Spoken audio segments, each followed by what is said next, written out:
Oh, hello. Thank goodness Christina showed up very early in the stream. Hello, towel friends. That was about 45 seconds of me getting the stream up and running. And of course, the very first towel friend. Hello. Thank goodness Christina showed up very early in the stream. Hello, towel friends. That was about 45 seconds. That's great. It's so funny because I always set that audio reminder for myself to check the audio quality. And then today I didn't hear any audio, and I was like, "Oh, there can't be anything wrong." And then there was no sound. But we have Christina, we have WD-40, we have Macy, we have Tolly. Very nice to see you, Tolly. Yes, the microphone is fixed. As you know, Little Towel has been running around like a man with his head cut off, a towel with its head cut off. Oh, goodness, ladies and gentlemen, it was quite a towel day. We are going to watch some footage from after court. We're going to talk about what it was like in court when Little Towel was observing the very interesting testimony in the John O'Keefe and Karen Reed trial from today. And let us also get the Twitter feed up and going. I think, towel friends, that the Twitter, we can allow the Twitter friends to join. Yes, the YouTube friends were here a little bit early, but is it really that wrong, towel friends, to welcome the Twitter friends? No, we shall do it. We shall welcome them today. The Towel YouTube stream was, of course, first. The Towel YouTube stream had exclusive comments from Towel in court. The Towel YouTube stream comments literally had some of the best reporting, in my opinion, on what was going on from court as to how the jurors were reacting during the actual court. I was in the court streaming the Karen cam. The journalists were like, "How are you doing this? How is this possible?" And I was like, "I'm a towel. I'm a little towel." And they were like, "You are a little towel." And then I told John DePetro he was an honorary towel. He was very pleased about that. He was beaming all day, ladies and gentlemen. Hear from one of the only reporters in the courtroom and someone with 222 words of notes from the testimony. Live now. Oh, ladies and gentlemen, it was a day. It was a day to be a towel. It was a day to know towels. It was a day to watch Towel and listen to Towel run around like a madman and drop my computer during the stream and then go into my car and then not be able to have stable internet. And just generally, I was running around like a mad towel, I tell you, ladies and gentlemen. I was running around like a mad towel. Oh, goodness, as we let some of you join in as we wait for the stream to get up and running. It was truly a day, ladies and gentlemen. Let me tell you. Yes, I did my best. I broadcast the Karen cam. I was tweeting away. I was there for the after court interviews. We'll watch them. We'll talk about them. We'll review Kaylee's testimony, KF's testimony from earlier today. Yes, ladies and gentlemen, we will just generally be towels, and you will hear from one of the few people who is actually in the courtroom today, folks. And now allow me to get the Twitter. Oh, folks, can you tell Little Towel is tired? I clicked the wrong button on the YouTube channel, and I managed to completely clicked the wrong button on the YouTube channel, ladies and gentlemen. Oh, folks, that was quite funny. I'm sorry for delaying your YouTube feed there. It should be back now. Yes, okay. So, yes, it was quite a day. I'm letting you all just kind of get caught up and get in here. And then let me post the link around. And then I got the Twitter feed up and running finally. It wasn't actually running before. It was just, the broadcast had started, but I had not actually fed the feed over to it. So there you go. We were on the Towel YouTube first. We are now on the Twitter. Welcome. My name's Grant Smith Ellis. I have a lot to talk about. My name is Towel. Hank Brennan said I could call him Hank. I ran over to Abby Patkin from Boston.com and I was like, "Abby, Hank Brennan said I can call him Hank. I feel like I got some kind of medal." And then I walked down this sidewalk as a cheery little towel. I'm sure anyone who watched that was like, "What the hell just happened?" But oh, ladies and gentlemen, Towel had a day. And yes, we are going to watch the after court interviews. We are going to talk. We are going to just have an interesting discussion because we don't actually have to watch court. And I had a coffee. Who gave Towel a coffee after 6 p.m.? You cannot do this. I have a hypersensitivity to caffeine. I am now going to be able to chat with you all for like 2 hours, and it's going to feel like 5 minutes. Goodness gracious me. Christina, let me just tell you, I upset Sue O'Connell today, apparently. Sue O'Connell was, I didn't even hear about it. Someone said it in the chat. Sue O'Connell was like, I can't do work when it smells like Grant's medicine. And I was like, Sue O'Connell, I will go to the State House. I will make a law, and I will permit medical patients to be in courthouses just to spite you. I didn't say that to her, but I was like, ladies and gentlemen, in the comments of the stream, I was like, I am gonna make a law.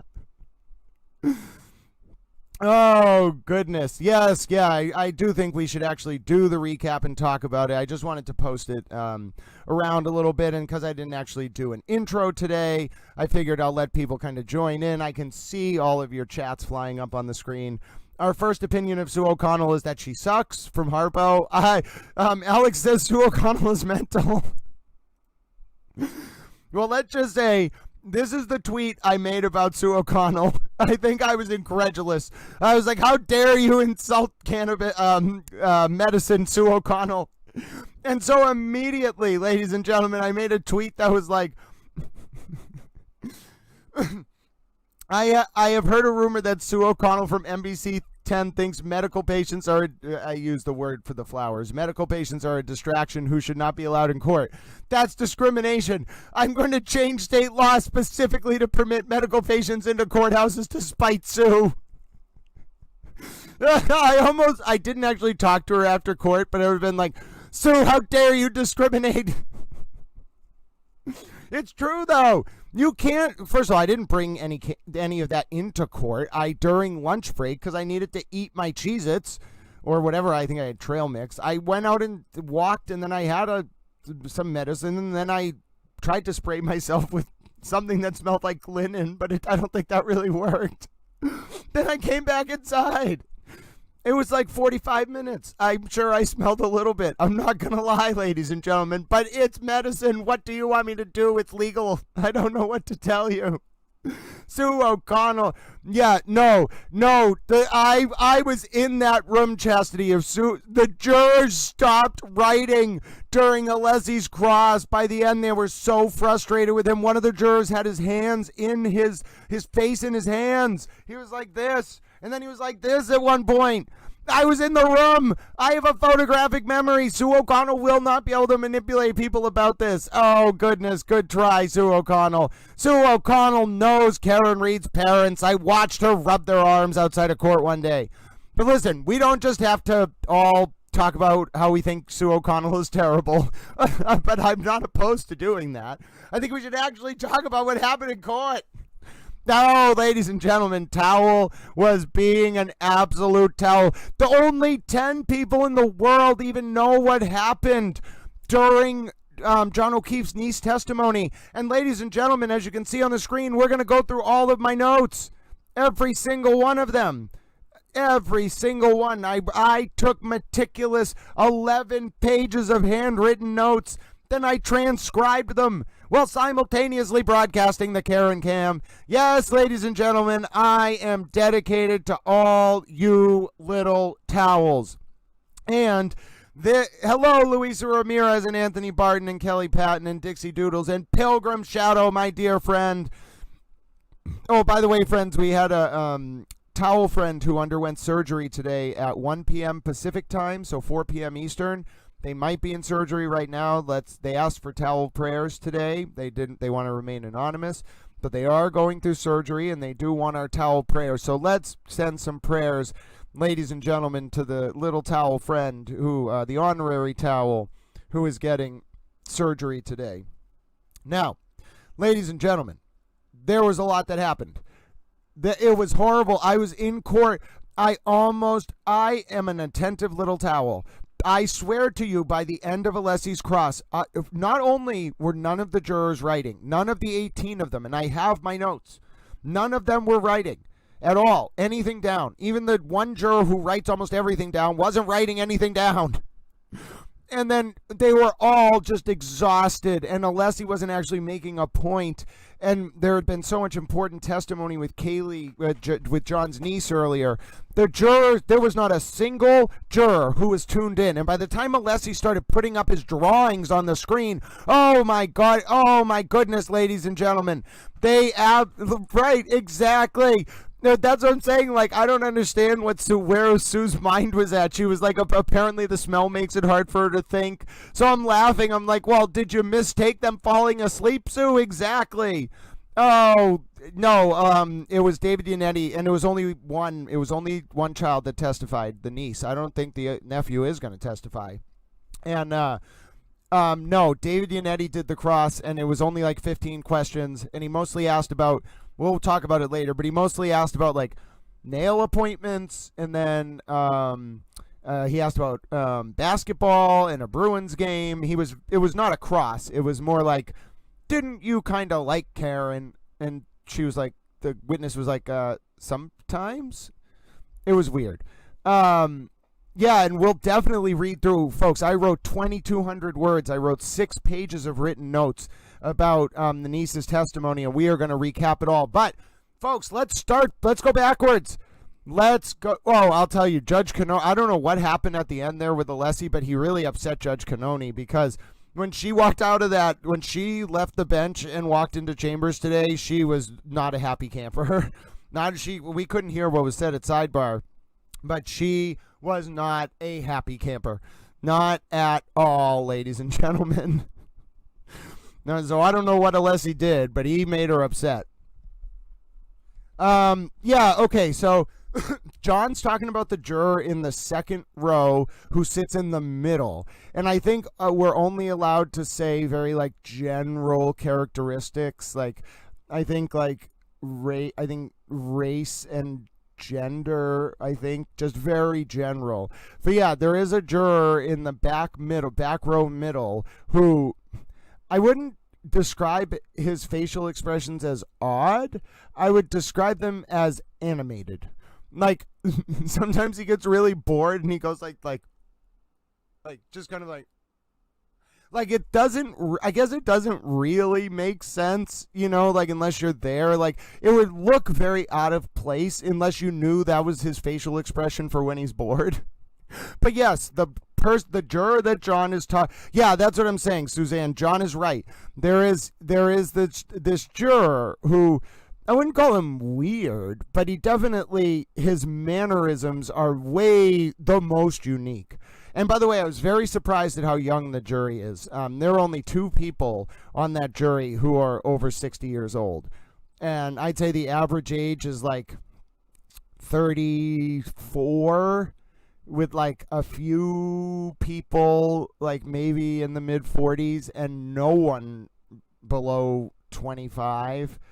It's weird. It's like a very specific age range. It's like 27 to like 45 with like a few outliers. It's a very interesting group. Very interesting. It was not like the first trial. The first trial was like a bunch of professionals. I don't even know what this jury is, but they don't like Karen. Then before we even get into the recaps, folks, let me say, I spent some time in that courtroom. I know why the defense is freaking out now. I know what everybody's trying to, like, on the defense side is trying to keep secret. That jury hates Karen Reed. Oh my God. There was one juror, ladies and gentlemen, I am not exaggerating this. That clip that played in the morning when they were talking about the Higgins, when Karen, the unaired clip where Karen was talking about Higgins and the text messages, we can watch it back. Ladies and gentlemen, a juror literally went like this. And I looked right over at her. I was paying very close attention when that clip played earlier in the morning. We'll watch it back in a second. That juror literally went like this. And it wasn't like the juror went like that for just like it wasn't like that was her normal facial expression. This juror watched that clip of Karen and then was like, and I looked at her and I was like, oh my God, whoever said that was not kidding. Oh, goodness. No, well, so I don't know how, like, juries are lay people.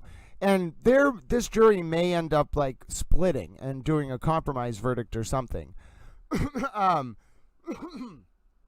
No, and I don't even know if a juror would come on. I don't know what this.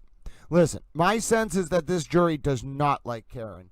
I think there was maybe one out of the 18 people who I looked at and was like, okay, her demeanor's a little weird. Like, she might be a FKR person. One out of the 18. Oh, yeah, it was really bad in that room for her. That's why the defense is on tilt. Please, I needed to spend one day in that courtroom. It's hard for me physically. I was struggling by the end. I didn't eat. It's a lot of stress on my body. But anyway, no, I only needed one day in that courtroom to tell you exactly what's going on. That jury hates Karen Reed. Oh, my word. No, there are no Ronnies this time. There's no like bow tie wearing like facade at all. No. Oh no. I don't know what happened or how that jury got there, but she's screwed. It's bad. It's like, okay, like maybe, as I said, and even the one holdout wasn't exactly like beaming or smiling at Karen. No one was smiling at her on the jury. No one was making eye contact with her. It was brutal. It was one of the most brutal things. That's why her dad is like collapsing. I looked at him after court. He was frail. The man all I could say to the man was, I hope you do well. I said Mr. O'Keefe at first because he was talking about Mr. O'Keefe, but I was like, Mr. Reed. That's all I could. The poor man could barely hold his head up. Oh, that's exactly why I needed to be in that room for just one day. Oh, it's as bad as you can possibly imagine for Karen Reed. Oh, my word. I think John DePetro was picking up on it. But unless you really, really were studying it and like you really watched the contrast and dynamic between the last jury and this jury, Karen doesn't have any friends on that jury. She doesn't look over at them. She doesn't try to get their attention. She doesn't try to capture their eye. I think she's like hiding from them in her chair. She's got like Alan Jackson to her right and Elizabeth Little to his right with like a double buffer between her and the jury. I don't even know what to say. Karen has a clear view of like one or two jurors, like maybe 3 or 4, and then like some jurors have the view of the back of her head, but for the most part like 80% of the jury can't even see her. Like, it's bad. It's not just bad, she knows it's bad. She doesn't even try to look at them. I'm starting to think some of those jurors hate her. That's what I'm saying. Yeah, but I mean, I don't think I'm superimposing this. I was watching them very closely, and there's only we'll watch the clip now because I think it's appropriate to show the clip that Hank Brennan played at the beginning of session. Folks, I should have drawn the juror's face. Like, I can't. I think that might violate the media order, but there's nothing that says I can't mimic the facial expression. It was like, and I couldn't believe how long the juror just let her jaw hang. I was like, do you realize we're all going to see this juror? And it was just like, and let me actually, because I had a little bit of a smirk, let me show you what her facial expression actually looked like. It was like,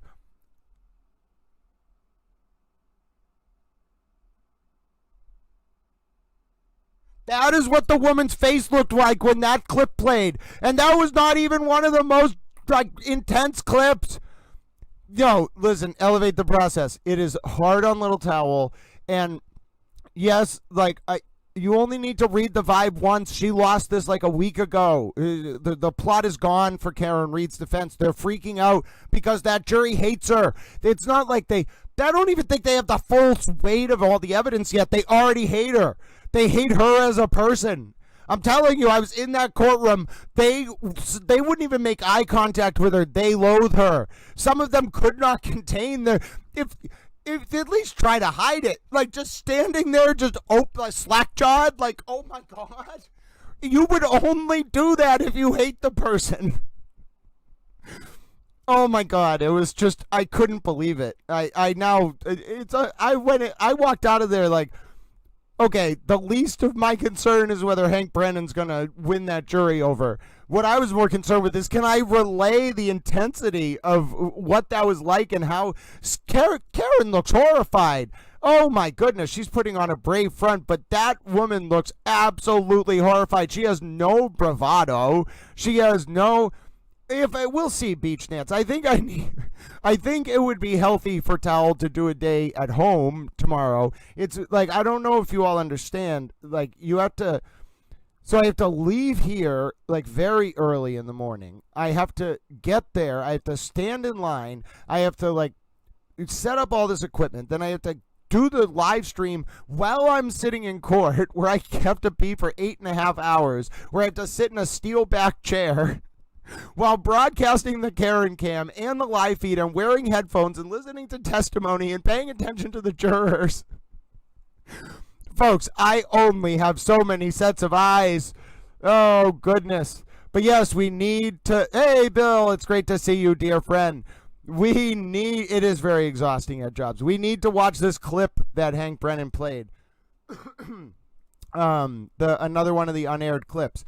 We need to watch it for two reasons. One, I got to clip it later, so I want to get a reference point for where it is. And two, my explanation of how the juror reacted only is going to make sense if I show you this clip.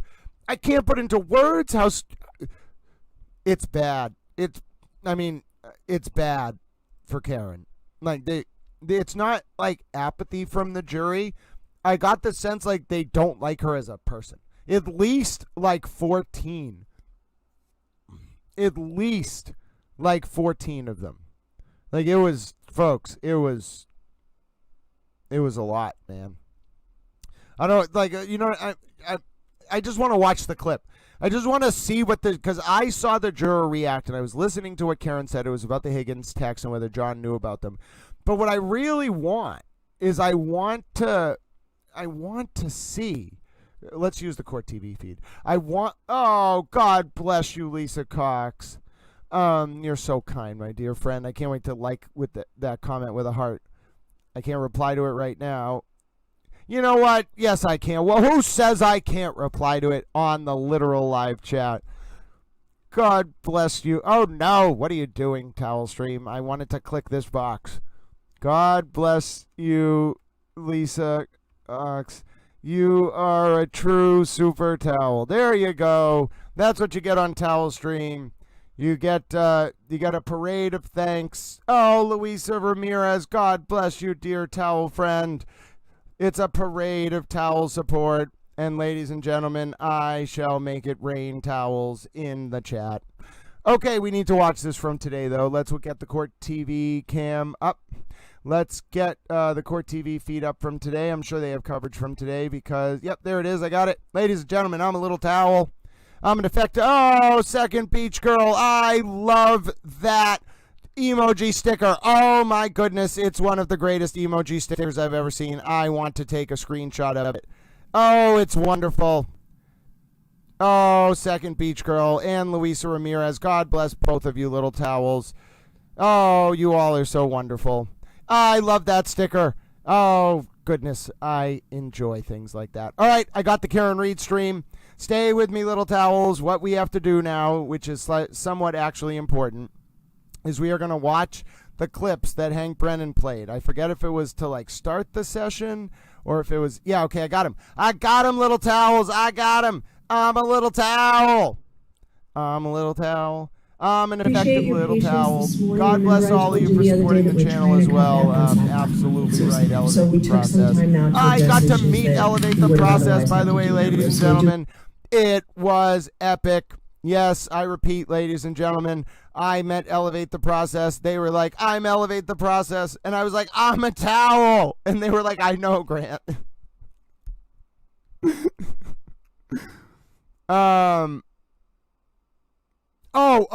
Bridge. What happened was Judge Cannoni had a sidebar and we weren't ready for the jury and the jury got there early. So the court officers were just saying, hold on, jurors, let us just finish the sidebar. And they finished the sidebar and then the jurors came in.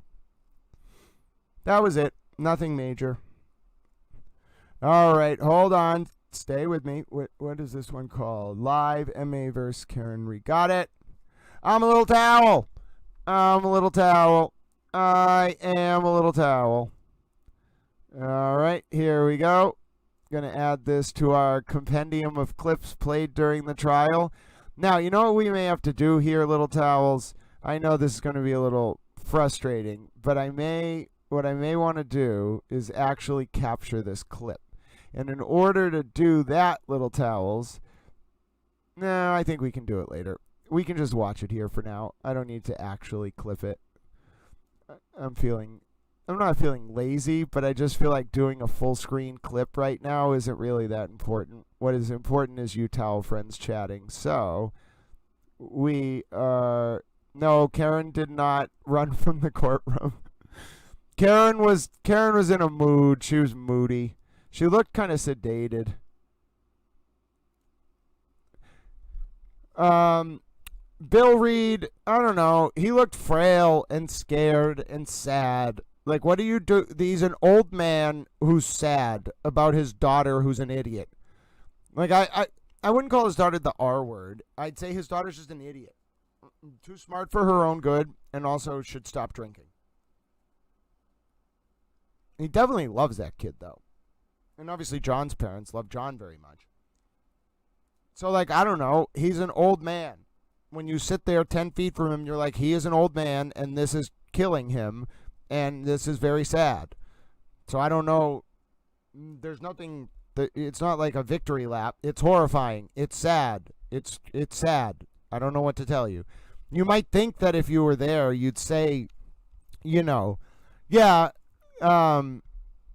that duct tape is there to keep so the prosecution has seats in the gallery next to Karen's family that are not part of Karen's gallery. They're separated by the black tape. Then the court officer sits there. And I don't know if the interaction was between Bill Reed and one of the prosecutors that was sitting there, or Bill Reed and the jury. I didn't ask. I can't really figure it out. It seemed to be about the jury.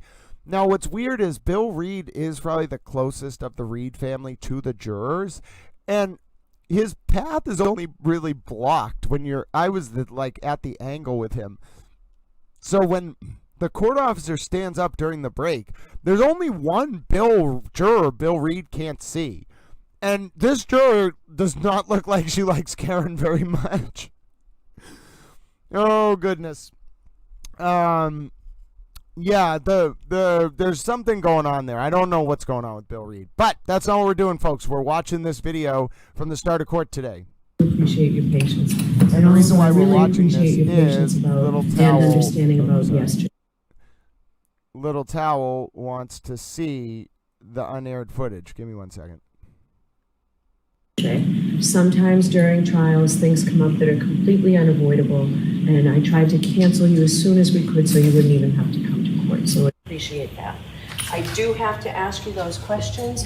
Were you all able to follow my instructions and refrain from discussing this case with anyone since we were last here? Yes. Everyone said yes or nodded affirmatively. Were you also able to follow the instructions and refrain from doing any independent research or investigation on this case? Yes. Everyone said yes or nodded affirmatively. Did anyone happen to see, hear, or read anything about this case since we left here the other day? Everyone said no or shook their head.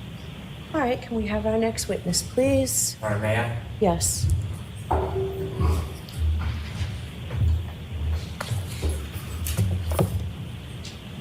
Commonwealth seeks to introduce 2 clips. Okay. The first clip the Commonwealth would seek to introduce and show the jury is clip 20.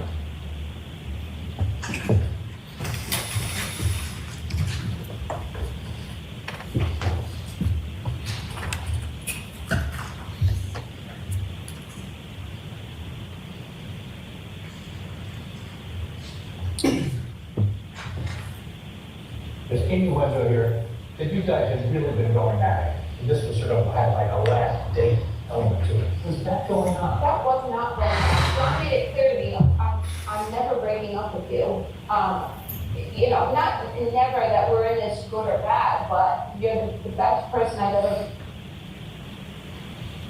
The Commonwealth would ask to show clip 19. Okay.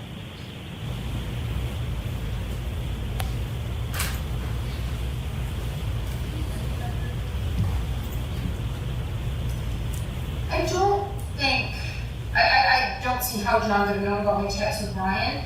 And I'm not sure if he knew he would have reacted very strongly. I think we would have broken up, but I don't think John would have lost it and caused a fight. I didn't feel like John's emotions with me got really strong. Yep, I get it now. Oh, wow.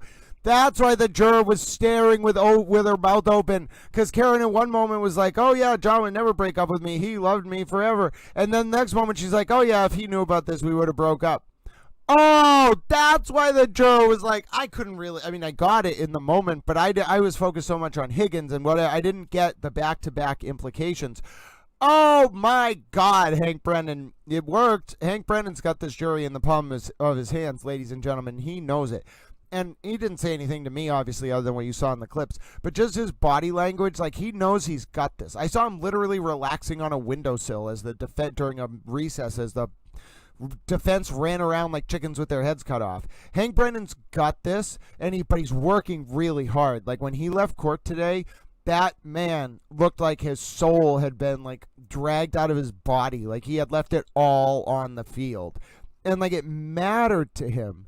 Like I don't think he cares about the money in this, and I think he'd be making more money doing other stuff. I think he really cares about this, like on an intellectual, moral level. And he like commits himself to it. It's very impressive. He like definitely left it all on the field today, even though he wasn't the one even asking all the questions. It was Lally and Laura McLaughlin and him trading off. Hank Brennan, my word, that man runs marathons in his mind for fun. Absolutely. Yeah, he knows he's got it. That's what it is. Like he's got that jury. The jury watches him like a god. The jury was so overwhelmed and mad at Bob Alessi by the end of the day compared to how they look. Okay, so when Hank Brennan is talking, the jurors do this. Let me just, all 18 of them. Okay, Hank Brennan's talking. Jurors are sitting here. Hank Brennan's to their left, witnesses to the right. Hank Brennan's talking. Jurors look up. Hank Brennan finishes talking. Jurors try to jot down what he asked. Witness starts responding to Hank Brennan. Jurors turn their head. Witness says something. Jurors start furiously scribbling. It goes on like that and Hank Brennan knows that they're doing this, so he doesn't belabor any of his crosses or directs or anything. He just gets the information out because he knows he doesn't have to grandstand, and they're writing furiously, so he's not exhausting them on purpose. Bob Alessi will get up there as an example. He's not as refined as Yannetti. Bob Alessi got up there today at 3 o'clock. He didn't read the room at all. The room was, the KF testimony was bad enough. It was devastating. It was heavy on the room. The room was so tired after listening to all the taillight evidence, all the collection of it by the MSP trooper during direct, the processing of it, the crime lab, forensic analysis, just the basic foundation of how it was all gathered. Everyone was so exhausted in that courtroom. Like the jurors, when Alessi was crossing that state police forensic technician at the end of the day, were like this. Forget about looking to the left and then looking to the right. The jurors were just standing there like this. One of the jurors put her notepad in her lap, and I watched her put her pen down on it, and she just gave up. It was like 3:05. I watched her just give up. Alessi was trying to ask questions that were very boring and very difficult to follow, did not lead anywhere, and the juror just put her pen on her notepad and just gave up. And I was looking at that's what I'm saying. But Alessi, they're not inducing confusion. The jury was not looking at Bob Alessi like, oh, what's the puzzle I have to figure out? They were like, why are you doing this to us?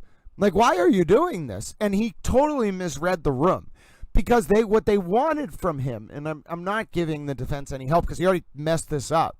But what the jury wanted from Alessi was like a very well-structured, succinct presentation that went at a piece of evidence in a way that they could understand in a sentence.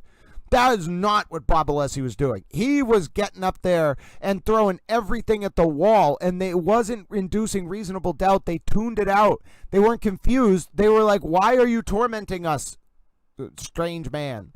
They didn't look at him as crazy as they looked at David Yannetti during the first trial when he mentioned a dog.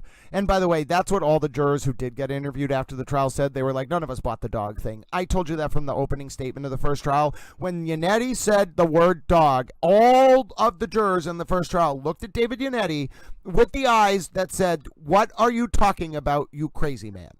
Now, this was a little bit different, ladies and gentlemen. This was a little bit different. This was more, the jurors were looking at Bob Alessi like it was they were like, why are you wasting our time with this cross?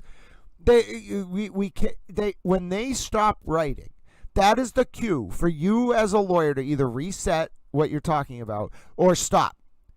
And he went for 40 minutes after they stopped writing.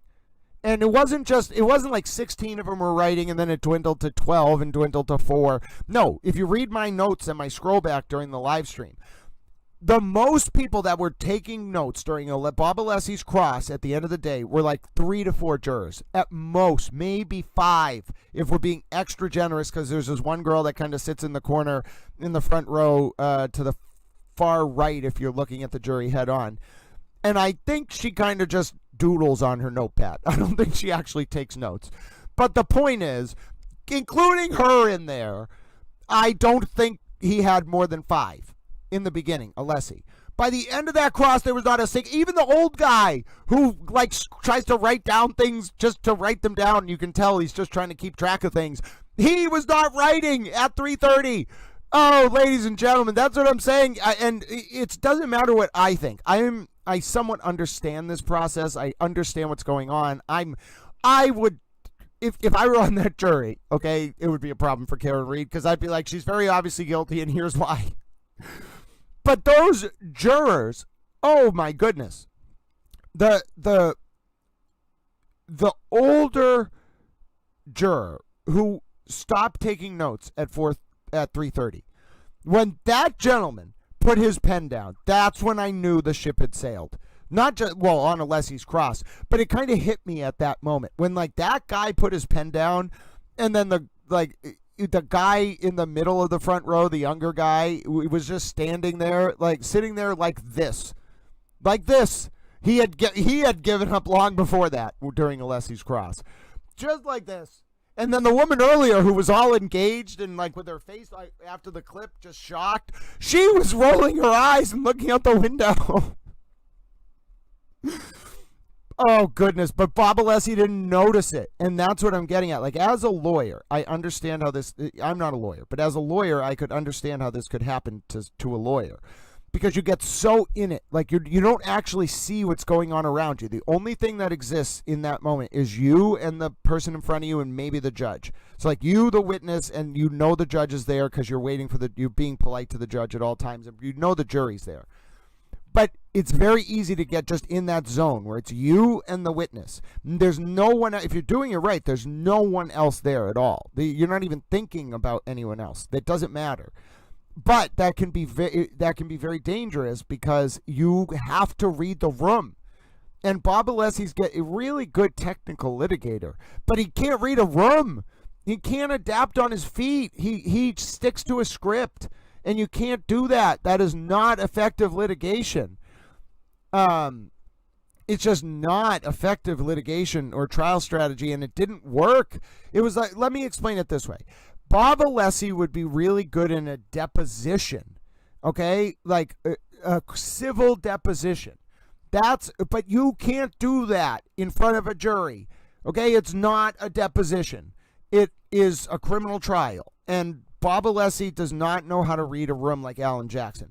Alan Jackson is annoying, not from a legal perspective. He's just annoying because he can, with very little, actually keep people engaged. That's why he's annoying. He knows how to read a room. Even though he might have nothing, no facts, no law, he can still keep the room engaged.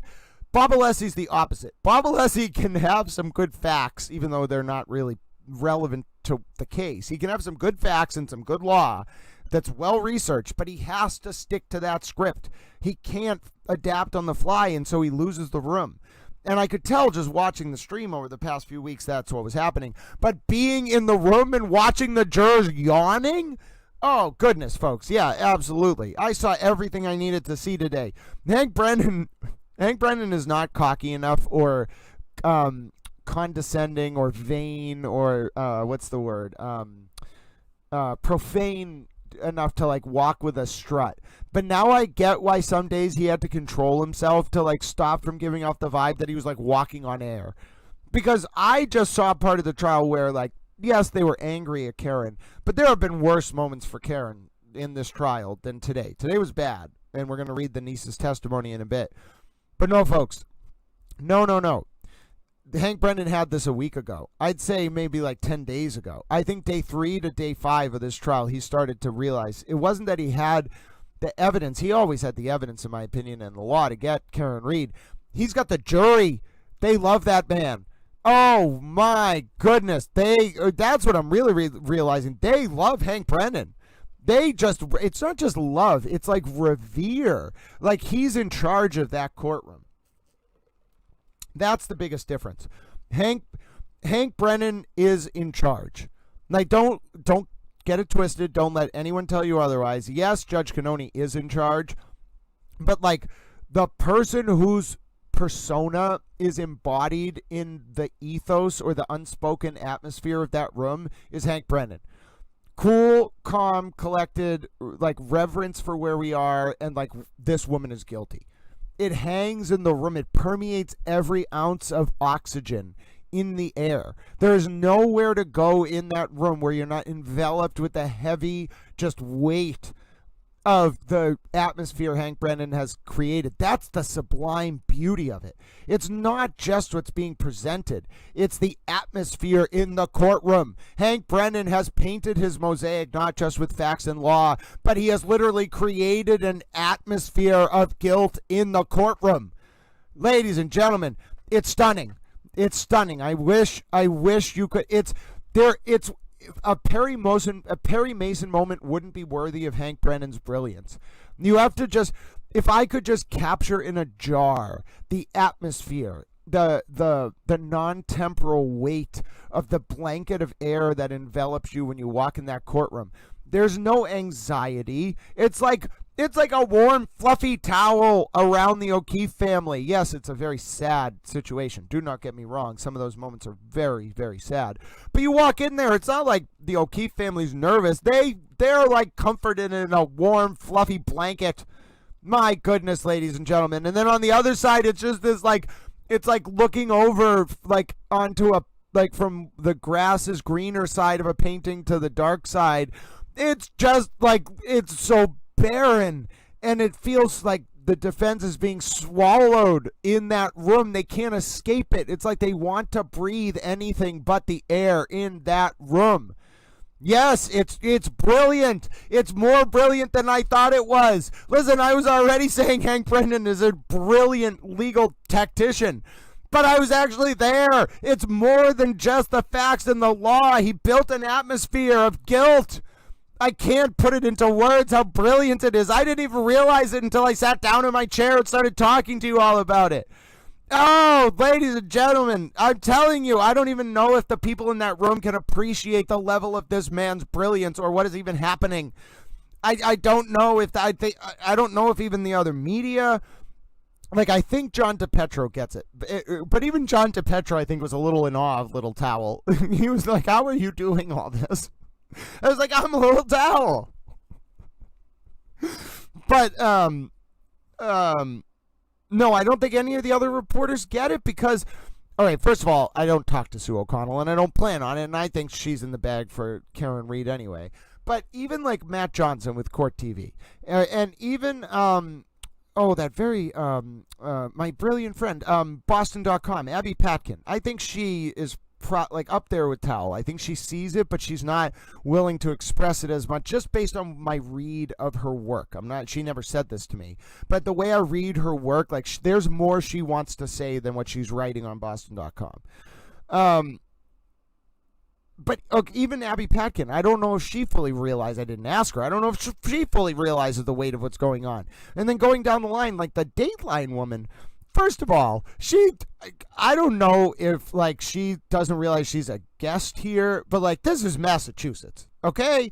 Like I don't know where you're from, Miss Howdy Towdy Dateline person, but this is Massachusetts, and like we don't care. I don't care, frankly, okay? But I don't think that Dateline woman knows what's going on, and she's rude about it. Oh, goodness, ladies and gentlemen. And okay, now, John Hall absolutely knows what's going on, but I think John Hall's probably the most traveled. I think he has more years covering high-profile criminal and civil cases than anyone in that courtroom. I think he actually probably beat some of us out if we combined our years together. He knows what's going on. John Hall absolutely knows what's going on. I think David Bienick from WCVB knows what's going on too. But it's weird, and I think Christina Rex. I'm starting to suspect that Christina Rex knows what's going on too. But they're being a little weird about it. Like, and I get you could make the same criticism of me if you watched the video after court today, which we will. Do you know what I said to? You want to listen to what I had to say? I didn't really have a lot to say to Karen. All I asked her was how her health was. So, like, when we criticize some of these reporters and we call them obsequious, I just want you all to realize, like, I don't think they're being obsequious. I think that, and that's the word of the day, by the way, obsequious. There are some reporters that are obsequious with Karen Reed. But I will say, ladies and gentlemen, it's just, and I do want to add some of you as honorary towels. So, but it's not that they're just obsequious. They're not being obsequious. Some of them, they know what's going on, but they're almost like they're working for a larger machine, and like Karen feeds the machine. Karen pumps the machine. I personally think Hank Brennan is what the machine should focus on, but the machine doesn't. Like it focuses on Karen. So like they're working, they're doing a job, which is to like get eyeballs on their parent station or their company's TV station. So like, what are you going to go up there to Karen and like make her hate you so she never talks to your station again? That's kind of, I think, where they're at, you know? But I think those three, John Hall, David Bienick, and Christina Rex, and also Katie Benoit, and also Abby Patkin. I think they get it. I think Ted Daniel gets it, but he refuses to admit it because he knows it's going to make him look bad. I think they know, folks. You cannot escape it. You spend 10 minutes in that. I guess you need to spend a little more time, but you spend a day in that courtroom, you will walk out of there being like, oh my God, that jury hates Karen. That atmosphere feels like it's going to drown the defense. You can't, ladies and gentlemen, you can't.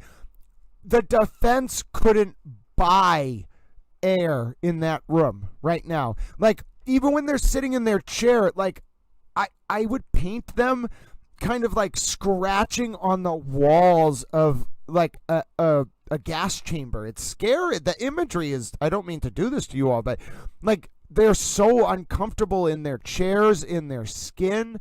They're not like exuding confidence. They are literally, in some cases, like at some point sitting like this. They are very, very, very tightened up at points. The defense just looks like they want to jump out the windows of that courtroom. They want any excuse to just get into the outside air. I could feel it. It was palpable. It was so nice in that courtroom. The air conditioners were running. There was a nice breeze coming through. But the vibe from the defense side in particular was, please, God, let me just go outside and breathe fresh air. Whereas the prosecution, Hank Brennan didn't even leave the courtroom during recess. He sat in the windowsill, cool as a cucumber with one leg up. The man was sitting there like this in the windowsill. I'm not kidding you. With his phone in one hand, just sitting there like this, leaned back against the wall, perched up, looking out the window. That was that man's kingdom at that moment. I looked over and I was, at that moment, I had it wasn't even like some goosebump moment. I was like, oh yeah, dude's got it. You know, like from one brilliant mind. I don't mean to talk about myself this way. I'm sorry. You all inflate my ego. But from one brilliant mind to another, I was like, yeah, he's got it. I knew it. I knew it in that moment. I was like, he's got it. So, yeah, I don't know what to tell you, folks. Like, it's bad for the defense. It's really bad. It's worse than anyone could have possibly imagined. And Hank Brennan's an absolute genius. He's not just a genius. He is an artist. He is painting this canvas. Law students need to study this man. We need to put him in some kind of, I don't know, archive and just let people learn from him. I think that's what he does now, actually. He teaches advanced trial practice. We need to put this man on the court. Somebody elect me. I will put Hank Brennan on the Supreme Court. Half of my platform will be, let's put Hank Brennan on the Supreme Court. Listen, can you imagine Hank Brennan and Chief Justice Roberts having a conversation? That would be the greatest thing of all time. Ladies and gentlemen, I think we are going to do this. The platform, you can't run a political platform on putting Hank Brennan on the Supreme Court, but I will try, ladies and gentlemen. Oh, man. No, and the other thing is, I get it now. Like, okay, we are two very different people. I am, like, a product of this new generation. Like, I'm definitely not, like, trained like Hank Brennan. That man is, like, an actual aristocrat. Like, he's very refined. He's a gentleman. Like, I am from a new age, whatever. I have I think the moral core of that, but I'm a new, I talk about towels and the Stay Puft Marshmallow Man and Chewbacca. But I understand now. I didn't get it before because I didn't get to spend as much time in the courtroom with him while he was in trial until today. I get it now. I get it.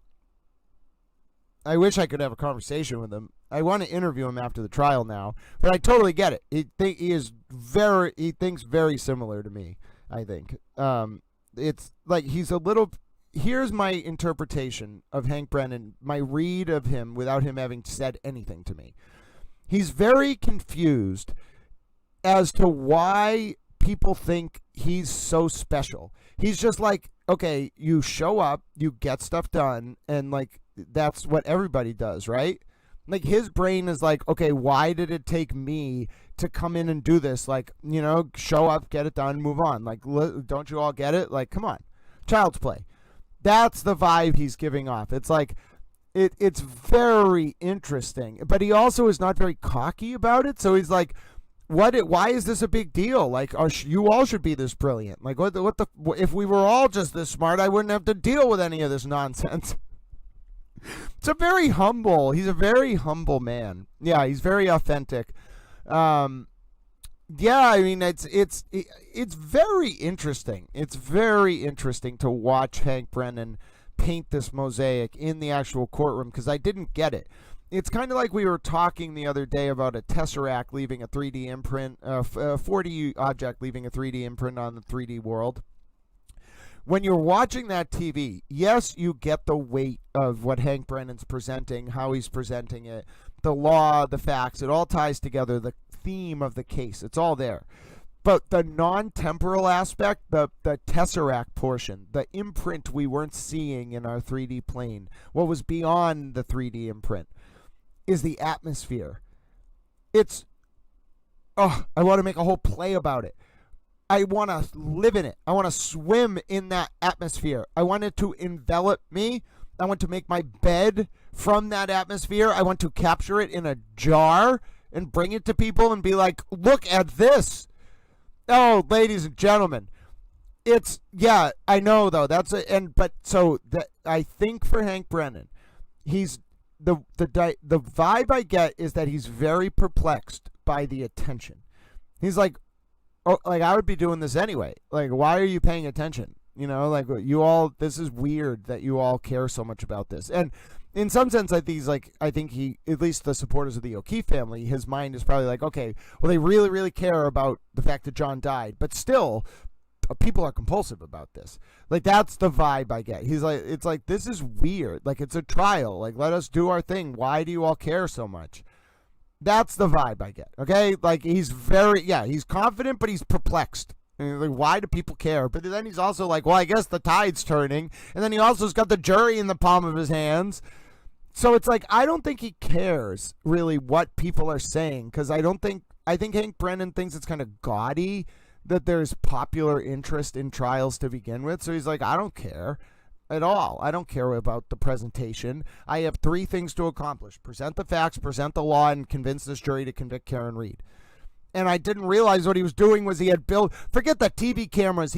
There might be like a parallel presentation that's occurring for the public. No, this was tailor made for this jury. He doesn't care about the public presentation, really. That's a side project.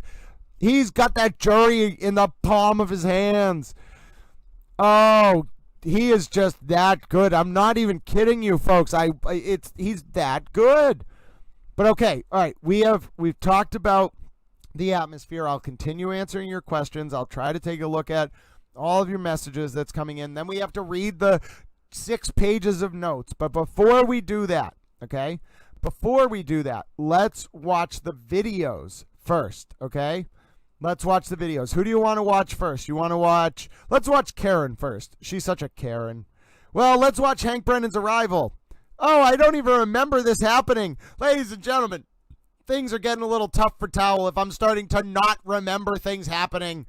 Oh, goodness. What do you mean I saw Hank Brennan walk into court? Hold on, I have to unmute it.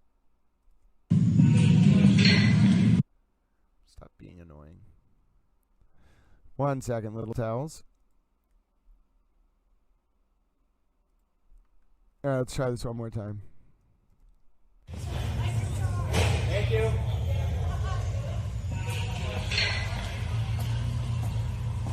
Morning. Hello, Ms. Brennan. So that was the morning session, folks. That was Hank Brennan arriving for the day. Now, we're going to skip right to the end because the testimony was blacked out. Let's look what happened when the day ended. Let's look at Karen Reed leaving court first, and then we'll look at her father, and then we'll look at Hank Brennan. All right, Karen. Karen, what did you have to say to Little Towel? You didn't, did you, Karen? Because you're not a towel. Karen John's niece was on the stand. Any reaction to her testimony? No comment. How about would you like to see her? No comment. We've heard a lot of talk about.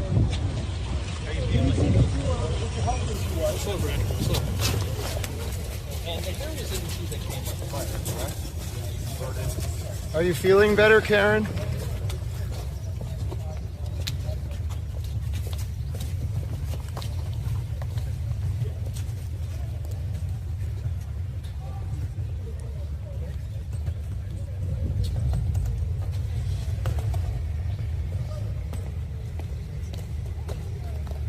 Hi, Esty.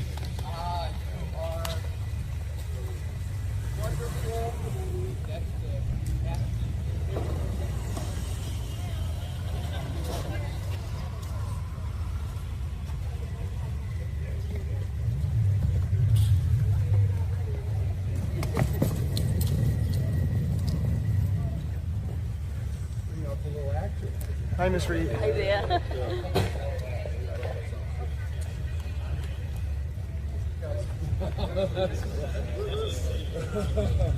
You gotta watch yourself.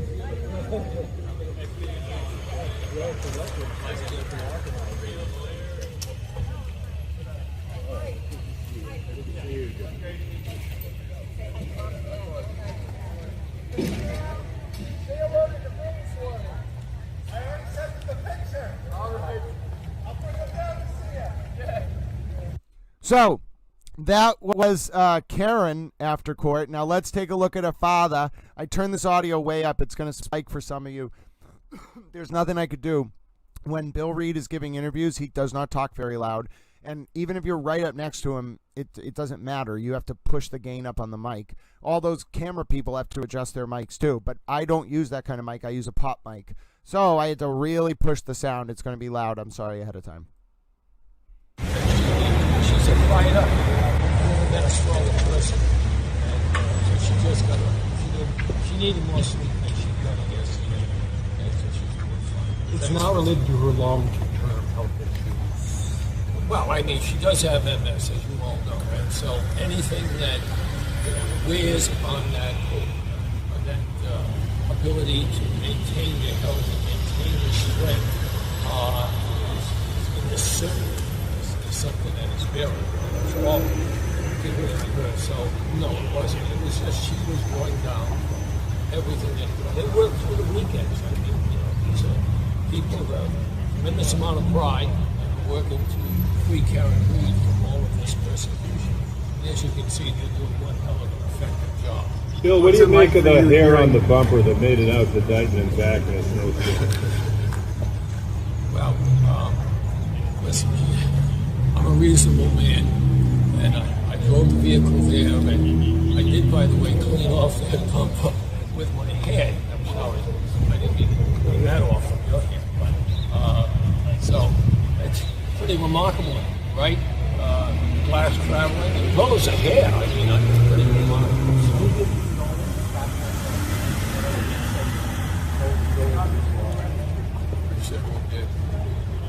John O'Keefe, I had the niece, I had the nephew, and first thing I did, sorry, they're both John O'Keefe Sr. and this is John O'Keefe Baker. That's just common decency, and I would not overlook it. I sat down and had a cup of coffee at the island. I had a conversation with John O'Keefe Sr. They're talking about kind of nervous conversation. He said that they had water damage in the kitchen and they had repaired the kitchen, flooring and the like, and it cost him $75,000. He was hurting, and I was hurting for him. And my daughter was crying, and she hugged Katie, and they were both crying. And the rest I'll reveal if Jenny Brenner wants to call me. On the list, so we'll see who wants to call me. Well, I wasn't sitting on a stool, dangling my legs and pouring a cup of coffee in my lap.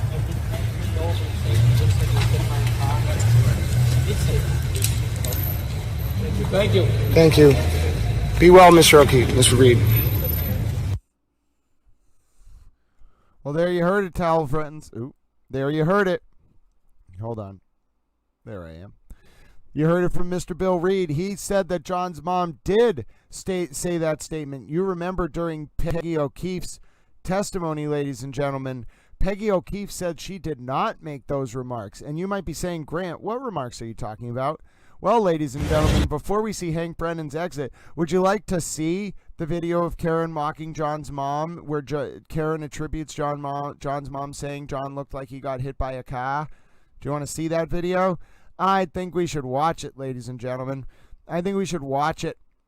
And I only need to type the word mocking to find it as well. It's so interesting, the different crowds, by the way. It's some of them I think are literally awake all day. Literally all day. Because you're here in the evening. You're here at like 4 in the morning. Does some of, like, I don't sleep a lot. Does some of you literally never sleep? I'm starting to become convinced that some of you actually do not sleep. All right, I got the clip. So, Mr. Reed said he did hear John's mom say this, which is very damning to his daughter. I don't know why he would say that to the media. Like, what a stupid thing to say. I looked at him and I was like, I didn't say anything, but I was like, are you an idiot? Stop talking. I didn't say that, but my eyes were like, are you a moron? I wasn't being rude, but I was like, I don't even support you, and I think you're being an idiot. But all right, let's listen to the clip that Bill Reed said he did hear John's mom say, although this is not true. I don't believe she said it.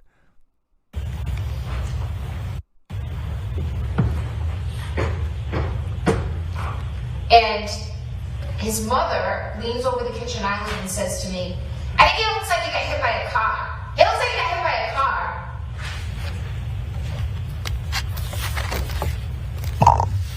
Now that, there was a report, I think it was from Katie Benoit. Okay, folks, Katie Benoit said on April 24th that one of the jurors opened their mouth and looked shocked at that clip.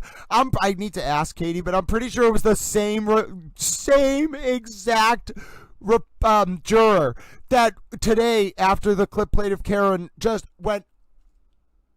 And listen, this juror was not hiding it, ladies and gentlemen. This juror was not hiding it. She didn't. Oh, there I am. She didn't cover her mouth. She didn't try to, like, when you're reacting to something and you don't. Oh my God, it's Murder by Maestro and WD-40 and Chris. Oh my goodness, Murder by Maestro. Listen, you might need to actually watch this stream because I it was a moment. I explained what Hank Brennan has done with that courtroom. None of us realized how intense it is and how bad it is for the defense. Hank Brennan, first of all, he somehow created a bifurcated atmosphere in the courtroom. I didn't think this was possible. It's like there's an invisible curtain that hangs down, like an energetic curtain that hangs down the middle of that room, right in front of the O'Keefe family. And the media is part of this little blanket. So that's why I think they don't really like Turtle Boy in there, and like it really it throws off the whole vibe. My word, it's like a fluffy blanket around the O'Keefe family. I can't explain it. It's like you walk in there and you just feel like not only does the atmosphere indicate that Hank Brennan is in charge, but then you start watching the presentation of the evidence and the witnesses and the lawyers asking questions, and you notice that Hank Brennan has the jurors, all 18 of them. Maybe there's one, I don't think it's a male who might be FKR. There's one person on that jury who, and it wasn't because it wasn't because of how she was reacting. It was because of what she wasn't doing. She was trying just a little bit too hard to not look at Karen. Trying just a little bit too hard to not show reactions. It was just there was just something in my soul that was, and just like her facial features, her age, like the way her hair was done, like it was just screaming to me. I couldn't prove it. I don't know. I'm not going to look into this person. I have no desire to find out who they are. But the energy coming off that person, I could feel it. I can read auras like that.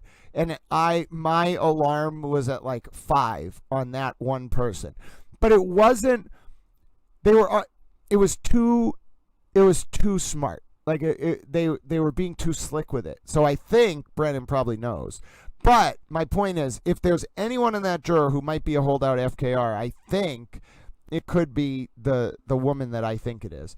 But folks, I again could be way overreading a gut instinct. There was nothing demonstrative that this juror did that made me think that the juror who was in that position was pro FKR. Let me look at my notes, actually, because I didn't just write notes on KF's testimony. By the way, we weren't allowed to use our computers during the notes. Do you all want to see what I had to do? I had to take these handwritten notes, okay? I had to take, and it gets progressively worse, okay, as the pages go. I was writing everything verbatim from as it was happening. I can write very fast. This is what it was like when we get to the KF testimony. This is the record. This is the only record they would let us have of that testimony. It took me forever. Oh, goodness, ladies and gentlemen. It took forever to transcribe all this and to write it all down. I was writing furiously. Yeah, and this is those notes you read. All those written notes is me writing what you see on these pages verbatim. Most people couldn't even read this. It is literally almost unintelligible. But I knew exactly what it said because I memorized what I was writing. And I could have told you this 11-page handwritten document from memory. Oh, thank you, Bossy Texas Chick. We're going to read through them in a second here, but we're going to look at Hank Brennan leaving court. And I just want to show you where those notes came from. I did not type those up. Yes, exactly. The court security staff came around and were like, okay. They didn't say it this way, but they were like, okay, kids, who wants pens? Who wants pads of paper? And who wants a pen? We all lined up. I was like, yes, I'll take one of each, Chief. It keeps going. Ladies and gentlemen, it was agonizing, and KF did a great job, the niece, and we'll talk about the actual content. But just writing that was like being in federal court. I felt like a completely overwhelmed towel. No, we weren't allowed. Yeah, but murder by maestro. First of all, I had to type it because my notes wouldn't be my notes if they were dictated. They need to be, me writing is different than me speaking. And the other thing is, I like to write it because it lets me fix things, and I want my writing voice to be more authentic to my thoughts than my speaking voice. I write more authentically to how I think than I speak. I speak pretty cogently as to how I'm thinking, but I'm thinking, first of all, I'm thinking like 7 things ahead, and I'm thinking about 4 or 5 different things at once. So schematically, it's easier for me to write it than say it. Really, it's much easier. No, thank you all. I can't wait to actually go through my notes, but we have to watch Hank Brennan leaving court first. Hank Brennan said I can call him Hank. All right, who's your next witness? I was like, what? I was beaming. I went up to Abby Patkin and I was like, hey, Hank Brennan said I can call him Hank. I feel like I won some kind of medal. And then I just walked down the street beaming. I was like, someone should pin a medal on me. Abby, I swear to God, Abby actually looked at me. She didn't say anything, but she looked up at me and she realized, she was like, he's so proud in this moment. I was like, I am a proud little towel. The funny part was more, it was just her. It was just her sitting to the right watching this happen, and then I walked over to her. But here we go. This was Hank Brennan leaving court. Good night. You as well, Mr. Brennan. Call me Hank. Okay, sir. I will, Hank. I was just like completely overwhelmed. Good night. You as well, Mr. Brennan. Call me Hank. Okay, sir. I will, Hank. Okay, sir. I will, Hank. I was like, what do you mean call you Hank? I don't know if I could do that, sir.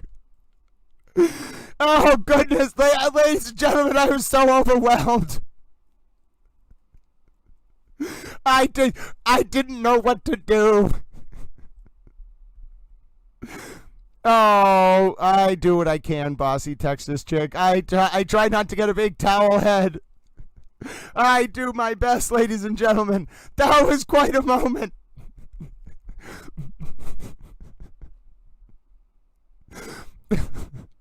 I don't know what to say. It was a moment. I'd like to think he wasn't saying that to me. He was saying it to all you little towels. Because you could tell he kind of paused there. He was like, have a nice night. Then he reflected. He was like, I should say something else. He was like, what's the most like endearing, cute thing I can say to this towel? And he was like, call me Hank. It just nails it. Just nails it.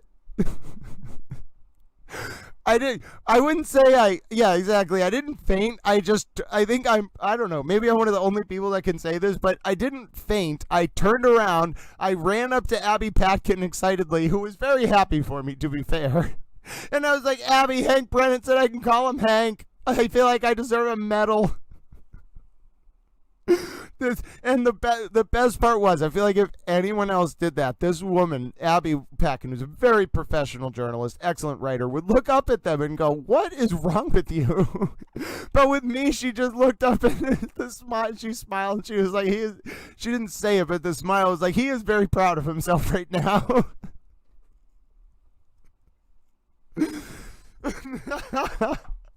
Listen, there is no way in that moment I could have gotten out any. He said, call me Hank. I responded by saying, yes, sir, Hank. There's no way I was going to be able to say, okay, call me Towel. That would have been amazing, but no, my brain stopped working. What do you want? What do you want from me? I'm lucky I got out that response.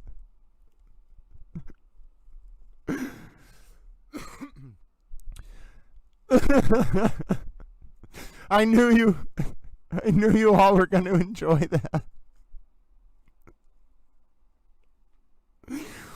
Yeah, I should get one of those picture frames that plays a video, and that'll be what's on my office wall. Some people will have diplomas and like other things. No, I will have a video of Hank Brennan saying you could call me Hank.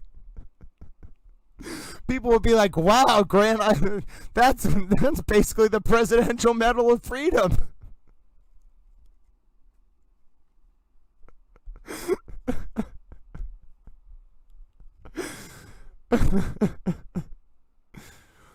Oh, goodness. Oh, I did need a little bit of laugh. It was a moment. It was a moment. Murder by Maestro, I feel like if I said back to Hank Brennan, okay, call me Towel, that would have been, That would have been what a person who could, first of all, who hadn't been in court for 8.5 hours and hadn't lost their mind already at that point, would have been able to say, "Oh goodness, there's no way that yes, Hank can be the honorific super like the highest ranking towel." Right, and now I feel like the prosecution. First of all, the defense definitely knows because David Yannetti definitely was. My point is, the defense I think knows about this stream, and now I'm sure the prosecution knows about this stream, which makes me wonder: do they all sit around being like, "Oh dear God, I can't believe this little towel has actually managed to find people who will listen to him. We're all screwed."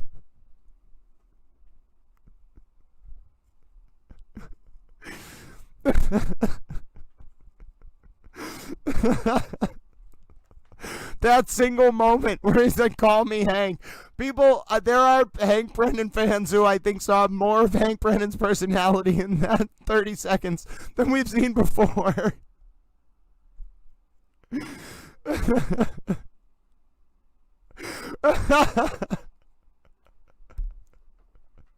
Yeah, no, so the interesting dynamic is Hank Brennan doesn't have to say security because there's like 80 state troopers just all around him at all times.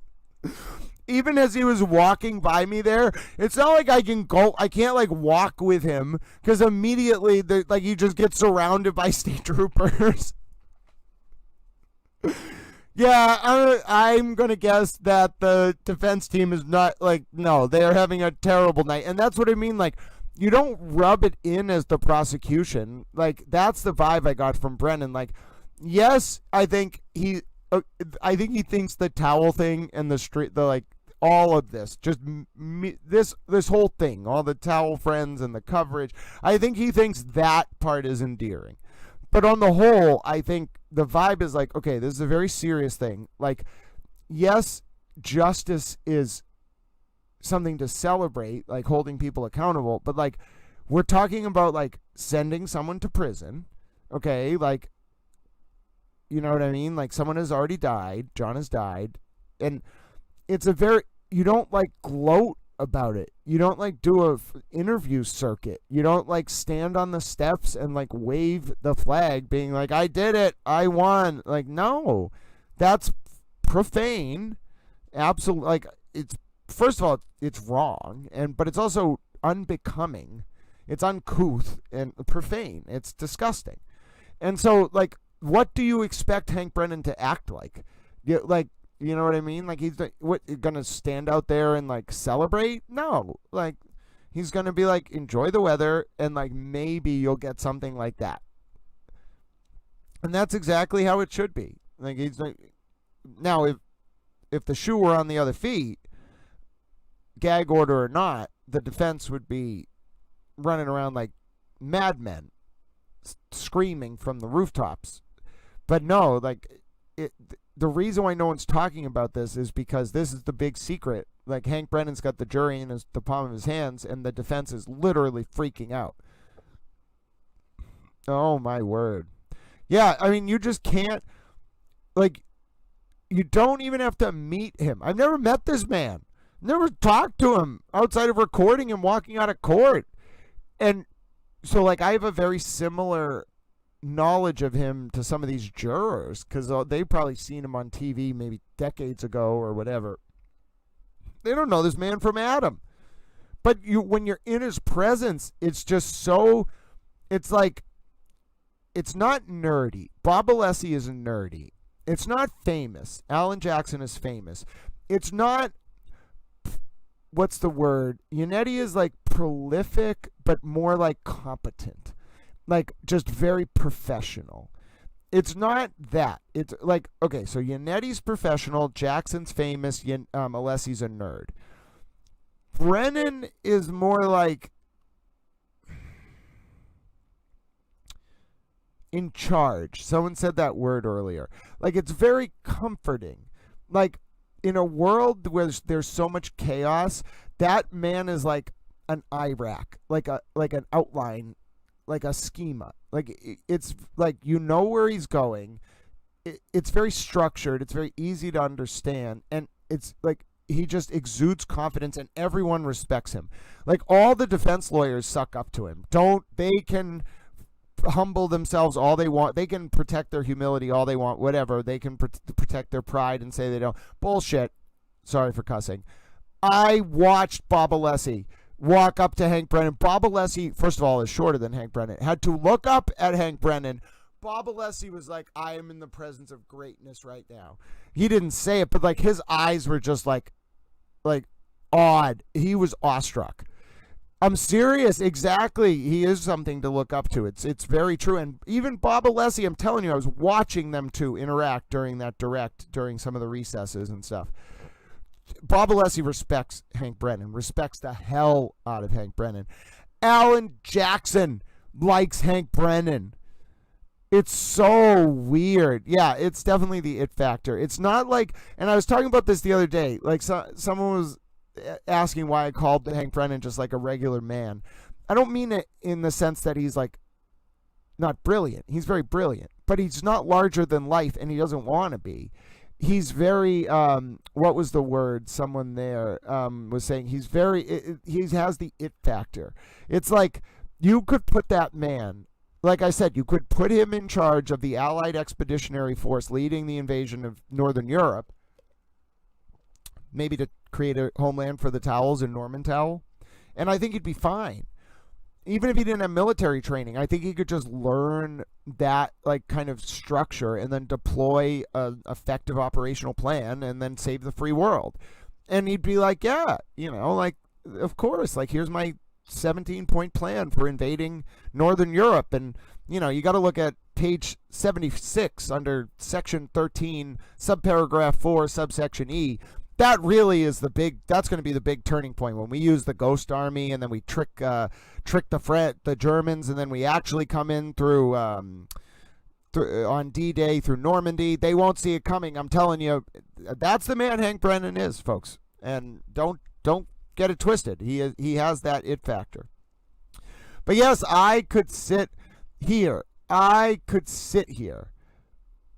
I could continue to analyze Hank Brennan's brilliance, but we also should talk about the testimony from Hank Brennan's niece, John O'Keefe's niece, and Hank Brennan didn't do the direct, it was Laura McLaughlin. Now let me tell you a few things. First of all, that girl got up on that stand and she was composed, calm, collected. I'm not going to call her radiant, but like she wasn't crying. When she got up on that stand, she sat there. She was a little nervous, but there were no cameras or anything. So I think, and she didn't really like look at me, but there was no one hostile in the courtroom other than like Karen and her family. So like she was the witness was kind of like angled so that she was looking at like her family members like in the gallery on that side, and then like the media. Then none of us were very like hostile to her at all. Like even Tim, or it wasn't Tim, the person from Canton Community TV and Sue O'Connell were probably the only two people who even leaned kind of FKR. And both of them were women, and neither of them were going to be rude to John O'Keefe's niece. So, like, she was actually, like, it looked like she felt comforted up there. And the interesting thing was that Laura McLaughlin did the direct. Now, Laura McLaughlin is a genius. I hope you all know this. Laura McLaughlin's one of the ADAs on the Reed case. She is part of what I think they call the, what do they call it? Like the nerd squad or something, the appellate team. To be an appellate lawyer, you have to be an absolute genius. But yes, call me Hank Shirt. No, we're not monetized. Part of the reason this whole thing is what it is we don't, like, people want me to have, like, shirts. I don't know if we're there yet. I'm just pleased you all are subscribing. It was, like, I don't even know what to do with all of this, like, stuff and how to deal with this and how to process all of this. And I got to figure, my point is, shirts, merch, like that's a whole nother thing. I don't really like that concept, but I also, as Murder by Maestro has been trying to tell me, I can't just wander around preaching morality until I die of starvation. We have to balance those two things. All right, but yes, we're going to keep talking about what was going on. Oh, okay, so Laura McLaughlin, this woman is a genius, okay? I do not want any of you to get it twisted. She's an appellate lawyer who's just brilliant. I've read all of her briefs in this case. Brilliant. Just such a brilliant legal writer. But I don't know if you all know this. Appellate attorneys don't normally argue trials. You might have an appellate attorney sit in with you on trial, you know, like for advising you about appellate issues or like whatever, getting ready to do the appeal if anything comes up. But you don't, like, appellate attorneys aren't normally trial attorneys. Appellate work is very specialized. You have to, first of all, have any of you ever looked at the formatting requirements for doing appellate work? It's very, very, very, very difficult. You have to be a stickler to the point where, like, you see everything. Like, you know how sometimes we catch, like, errors in judicial decisions here? You have to be more of a stickler than that. Like, you cannot miss anything. Font, page length, word limit, index, appendices, it all has to be perfect or the clerk won't even accept it. And let me tell you, those appellate clerks, they know the rules better than lawyers. And yes, this is one of our first nighttime streams, and Towel had an extra coffee, so we're exploring a whole different crowd here right now, and we don't even have the Karen Cam up. If you missed testimony earlier, by the way, we did do Karen Cam coverage. There wasn't too much going on, just a lot of presentation of evidence. What I do want to watch, what I do want to do, though, is I do want to read through my testimony. I want to read through, not my testimony, I want to read through my notes on KF's testimony, because, folks, I worked really hard on this. There are days, so everything that I do is normally, like, it's very like water. It just kind of flows. I don't, like, I get the muse and then I just ride it. It just flows like water from my brain. I put very little effort into remembering things. It's just all there. And I can just do everything in real time. I hope you folks know I don't draft. I don't need to draft. Like, everything that you're reading is a first draft and a final draft at the same time. I don't go build it. Like, I write, like one take, everything. So, where was I going with that? Oh, no, I pulled myself off the track. Oh, so my written notes on KF's testimony, I work really hard on what I put out, but it's effortless. This today, I had to put effort in. I gave my all for that little child. I was like, you got the bravery to stand up there? I am going to sit there. I drove in the morning. I was like, I got family stuff going on myself, as folks know. And I said, nope, if that girl's brave enough to get on that stand, I am dragging myself to that courthouse, and I'm going to sit in that chair, and I'm going to write down everything that she says. And that's exactly what I did. That is exactly what I did. And ladies and gentlemen, let me just tell you, I want to talk, before we even start reading her testimony, I want to talk what the moments were like when she walked in. So first of all, they warned us like 4 times. And Turtle Boy wasn't there, as I mentioned. So, like, every journalist in that media pool was responsible. It was like, as I said, Matt Johnson, Christina Rex, Abby Patkin, me, the people from Canton Community TV, who, even if we disagree on some of the issues about the case, they are responsible, like, really good journalists who cover, like, more regulatory and local hearings than I cover. Like, they're decent people, good humans. There wasn't a single person in that media pen who anyone thought was going to be an issue. I think we all mutually respected each other, and then at the same time, the court staff didn't think any of us were going to be an issue. They still, 3 different occasions, because apparently someone screwed up like an idiot, I don't know who it was, and broadcast the children's name earlier before the start of KF's testimony. Folks, the court staff, first of all, one of the big officer, who I think is just a wonderful gentleman. He loves America. I love America. Him and I will always have a bond over our love for America. And really, can you get mad at anyone for just loving America? But anyway, the big court officer, the guy who's like, you move in that courtroom, you're going down, and you're not going to make it out of that chair. But he stands up in front of the media gallery and he's like, okay, everybody. So everybody read the media order, right? And like he looks at us one by one. We're like, yes, we know what to do. We know what to do. And he's like, okay, so, I don't want you all on your computers, but you can do handwritten notes. And then if you want to have your phones under the desk, you take notes on your phone under the desk. And I'm like, oh, well, that's screw. And then I think it was Matt Johnson or something. He was like, well, can we type under the desk? And Chief was like, no, absolutely not. So then that left us in the position, all the reporters were like, okay, I don't text that much. I don't have a reason to do that. It's like, yes, I text, but I'm not like ferociously texting volumes during the day. I type on my computer.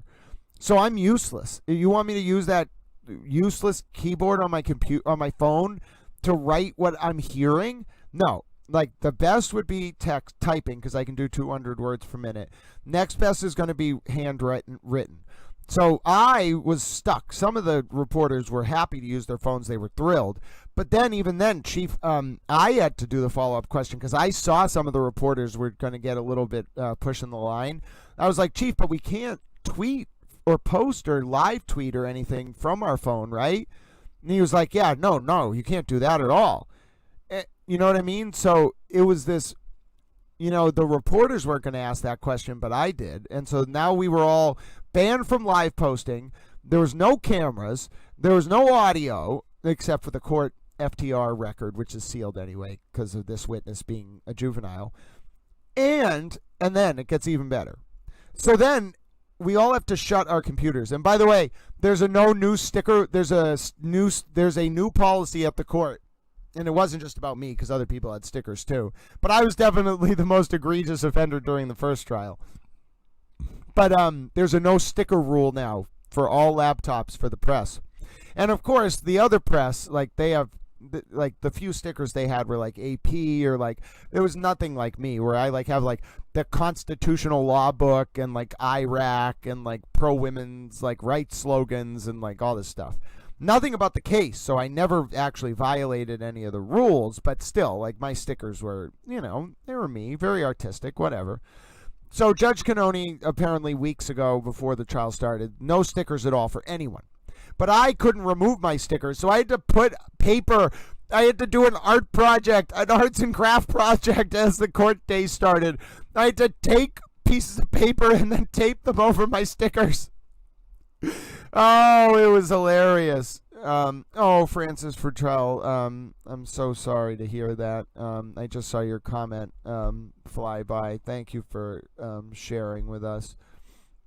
I'm very sorry to hear that. Sometimes I look up and I see a comment and I have to say something about it. Okay, so then it gets even weirder. I mentioned this a little bit earlier. The day's testimony is about to start. Okay, we're all getting ready, and then Chief comes back, Chief of Security. Everybody loves Chief. A very amicable guy, just very respected. Everybody does what Chief says. Chief comes up, and then it became like kindergarten. I was like, oh, we're in for a day. He comes up with this box of supplies, and it's not just a box of supplies. He has like 40 of these things. Like actual full legal pads, like 40 of them. And then the best part is he pulls out, I had my own pen because I knew this was going to be like that. So I have this green pen, right? Chief then pulls out pens and he's like, do any of you need a pen? And all of a sudden it became like first grade arts and craft project day. He's like standing there with a box in the media pen, handing out legal pads and pens to the children as we're getting ready. And I was like, oh goodness, oh goodness, ladies and gentlemen, that was just what started this. Okay, so I'm like, all right, this is just absurdity at this point. Like, I'm ready for this, but this is absurd. Then Kaylee walks in, okay? So, KF. I keep saying Kaylee's first name because other witnesses and all of the witnesses and all of the lawyers have been referring to the children, not by their last name, but by their first name. They don't say KF on the stand, they say Kaylee. And I think the biggest rule is that you don't promulgate their last names. So the first name, the initials, I try to just say KF, okay? But people have said her name in court, it's out there. The first name is Kaylee. But KF, okay, we're going to use KF. Now, KF walks in there. She's cool, calm, collected. I don't remember what she was wearing. I didn't pay too much attention to it. I think she had like I want to say it was like a white blouse. Like it was very formal. Nothing like gaudy. She didn't have like a suit on. She wasn't trying to like look some type of part. She just was like, it was like a 17 or 18-year-old who like had to go to a formal engagement. You know, like it was just very like, it was very authentic. And so she gets up there and her cheeks are blushing a little bit, but she's not like overwhelmed, you know, and there's color in her face. So that's like what I'm looking at. Like I'm looking for like, is she pale white? Like signs of physical reactions to stress. That's what I'm looking at, just if you want to know. Like I'm observing everything in that courtroom, but when she's taking the stand, I'm looking at like, am I seeing any physical manifestations of anxiety? Nope, confident. And I said radiant earlier. I didn't mean like radiant like the sun, just kind of like she had so much color in her face. It was like she was beaming. And like obviously it's not something you would be beaming about, but there was no absence of color at all. It was the opposite. It was like the hue in her skin tone was like popping off her face.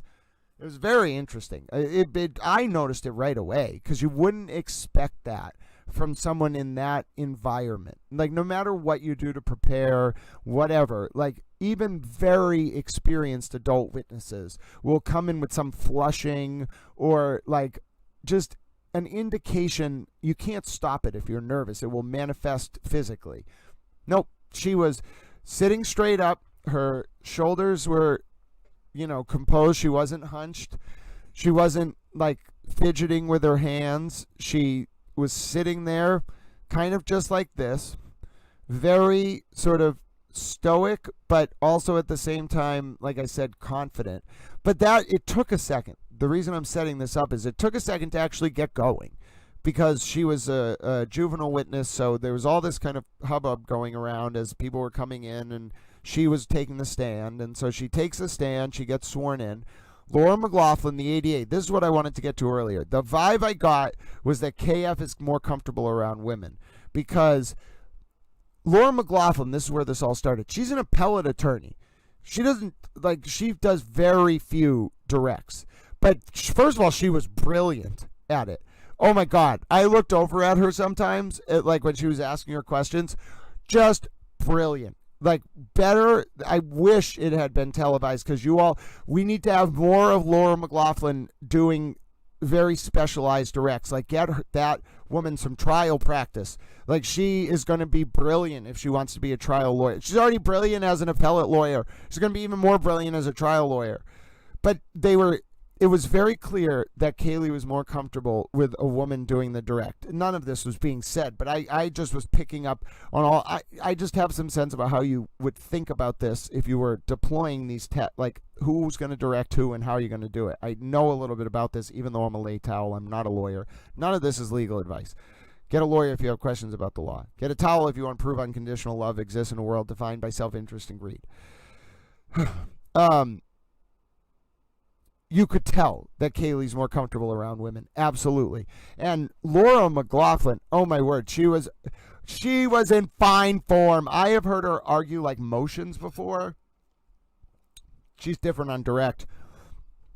She in some sense was better at directing than Hank Brennan, except there were one or two spots. And we'll go through the testimony. I'm just talking very general now about my impressions about the witness when KF first took the stand and Laura McLaughlin's style doing direct. Laura McLaughlin is amazing. It's stunning. Excellent on direct. Like that was just perfect. We're going to actually read through it. But there were one or two times where Laura wanted, ADA McLaughlin knew what she needed from the witness, but McLaughlin didn't know how to ask a question. Like, sometimes you don't need to refresh a witness's recollection with the statements at a prior proceeding. What you do is you just say the answer to the question in the question and then have it objected to, and then you re-ask a more vague question like, well, didn't you see the firefighter walk over to the bed next? Objection leading. What happened next? The firefighter walked over to the bed. Do you see what I mean? Like, that's what you, if you're really, really skilled at it, that's what you do. And there were one or two moments where Laura McLaughlin knew that Kaylee or KF was going to testify about Karen talking about having been in an argument with John at, like, one of the last things that happened before John died, in the moments before John was killed. But she couldn't get she couldn't get the answer out. Like, it was a very tough part of the testimony where KF had to relay what Karen was saying over the phone to Jen McCabe and Carrie Roberts at like 4:30 in the morning while all this chaos was happening. And KF got everything out that she needed to get out. The one thing Laura McLaughlin wanted to pull out from her, though, that she didn't do perfectly, and this is not a big critique, but I'm sure Laura McLaughlin's kicking herself over it tonight. She wanted to get Kaylee to testify about Karen saying she had been in an argument with John before John died. And she asked the question. Laura McLaughlin asked the question, did Karen say anything about an argument? Yannetti, who's doing the cross, so he does the objections, was on it right away. He knew what was coming. And so he was like, objection. Laura McLaughlin then dropped it. She didn't do the follow-up question, which was, oh, do you remember anything else Karen said? She just moved on. And I think by the time either she tried to circle back or she did ask a second question, KF had already forgot about that specific thing. So, like, that was the one moment where I kind of cringed, because I was like, oh, you had it. Like, Laura McLaughlin got the question out. Like, oh, did Karen say anything about an argument with John? That is blatantly leading, and it's not leading in the kind of way where a judge is going to let you get away with it. And all Laura McLaughlin needed to do was, after Yannetti objected, quickly say, oh, what happened next, or what did you hear Karen say next? But it was just too much of a lag, and KF got confused. But anyway, that was my opinion of the ADA doing the direct. So, if you're wondering, if you're just tuning in, now we're going to see what you tuned in for, folks. What you tuned in for. Towel's summary, and you're not just going to see Towel's summary, we're going to get to read it together. First of all, I should not be allowed to be up at 8 o'clock. Who kept Towel up this late? Do you realize towels have a bedtime, ladies and gentlemen? Towels have a bedtime. No, we're going to do it, though. We're going to read it. Actually, while we're getting cut, before we read this, because I actually want to take just a 2-second break, I'm not actually going anywhere. I just want to drink some water before you read 2,000 words, although that's not even a lot. Let's watch the 3 videos from today. If you're just getting caught up, folks, we have footage of 3 things. First, let's watch Karen Reed leaving court. If you're wondering, how did John O'Keefe's niece's testimony go? Very bad for the defense. If you're wondering, Towel, how do you know that? Well, let's watch. Oh. Hold on, my headphones keep coming unplugged because I'm a towel. Karen John's niece was on the stand. Any reaction to her testimony? No comment. How about would you like to see her? No comment. We've heard a lot of talk about Slow, Brad. Slow. And the hearing is issue that came from the fire, right? Are you feeling better, Karen?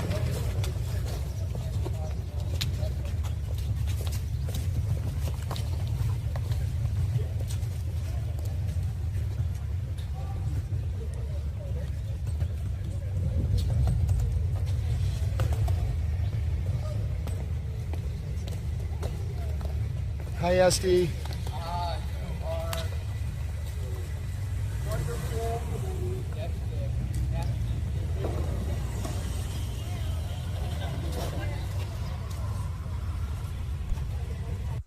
All right, so that was Karen. She then takes Oh, that's why I wanted to show it. So Dennis, I like Dennis.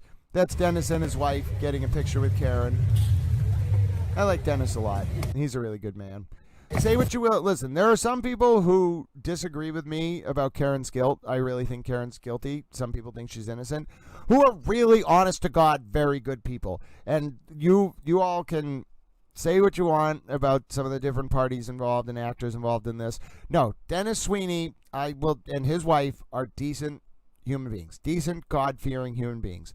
And they may disagree with me about this case, but they are, honest to God, decent human beings. All right, let's listen to Bill Reed now. This is the one everyone wanted to see. Bill Reed talks about how Karen was indeed sick last night, and then he has a few more things to say. Yeah, I would say Karen knows who I am. Yeah, I would say she is. And it's even more interesting, like, she knows I actually was concerned about her health. I am one of the only people on this who feel she's guilty who has routinely actually said, like, I'm concerned about her health, or, like, I don't think anyone should be pushing her to, like, hurt herself or whatever. I think she knows that. That's why she looked at me there, and like, I didn't see it at the time because I was looking at my phone to get the shot, but her eyes were like, I'm okay, Grant. Like, she wasn't mad. She was, like, looking at me like, yes, I know you actually are concerned. That was wait a minute. Okay, hold on. No need to get. Let's everybody be gentle now. Eva's very nice. Why are we arguing? It was just weird. Karen was hugging Dennis Sweeney there, but what I'm saying is, like, Karen knows who I am. Like, I would talk to her. She knows that I would interview her. I don't want to sit down with her now because she's in the middle of trial and I'm a reporter, and first of all, anything she tells me, especially if it's damaging to her, I will testify against her. So she shouldn't meet with me now anyway. But after the trial, whether she's convicted, whatever happens, appeal, whatever, I would absolutely talk with her. She knows who I am. I think she actually is very intrigued by my, like, brain, and I've seen her look at me in ways that I'm like, what the, like, don't look at me like that. You know, like, she wants to, they got evicted. You can only go at Eva so many times, folks. Eva is a dear, beloved towel. Yes, I asked her if she was feeling better. We can listen to it one more time if you want, the Karen clip. I'm kind of, I'm paused on the screen anyway with my video. But yeah, you can watch the Karen one more time, and you can hear what I said to her. Karen John's niece was on the stand. Any reaction to her testimony? No comment. How about would you like to see her? No comment. We've heard a lot of talk about. Slow, Brandon. Slow. And the hair was in the shoe that came with the fire, correct? Are you feeling better, Karen?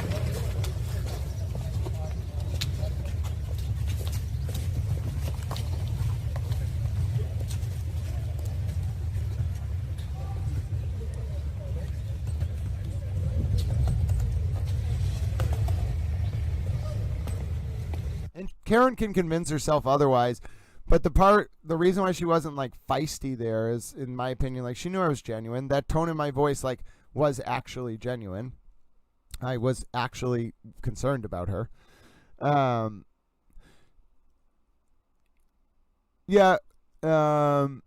Oh, you all are so kind. But yes, let's look at the Bill Reed interview now, and then we're going to read the niece's testimony. I just want a little bit...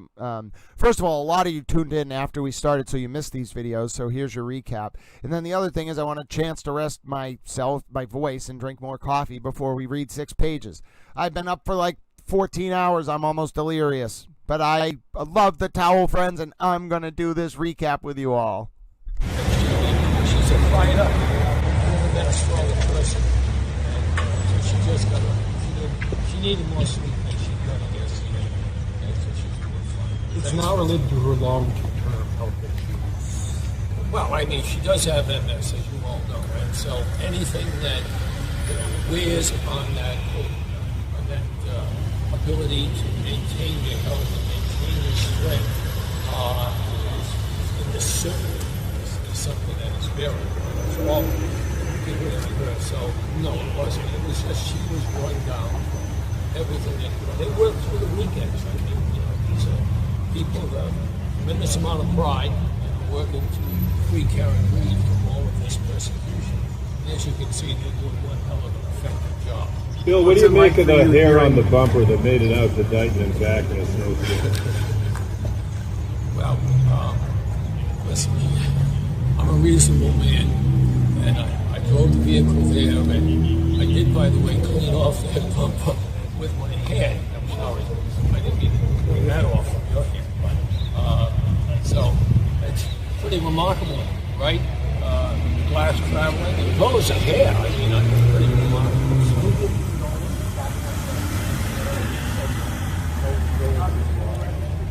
Certainly did. John O'Keefe, I had my niece, I had my nephew, the first thing I did, sorry, they're both John O'Keefe Sr. and this is John O'Keefe Baker. That's just common decency, and I would not overlook that. I sat down and had a cup of coffee at the island. I had a conversation with John O'Keefe Sr. We were talking about kind of nervous conversations, and that they had water damage in the kitchen, and they had repaired the kitchen, flooring and the like, at a cost of $75,000. He was hurting, and I was hurting for him, and my daughter was crying, and she hugged Kaylee, and they were both crying. And the rest I'll reveal if Attorney Brennan wants to call me. I'm on the list, so we'll see who wants to call me. We're here now. Well, I wasn't sitting on a stool, dangling my legs and pouring a cup of coffee in my lap.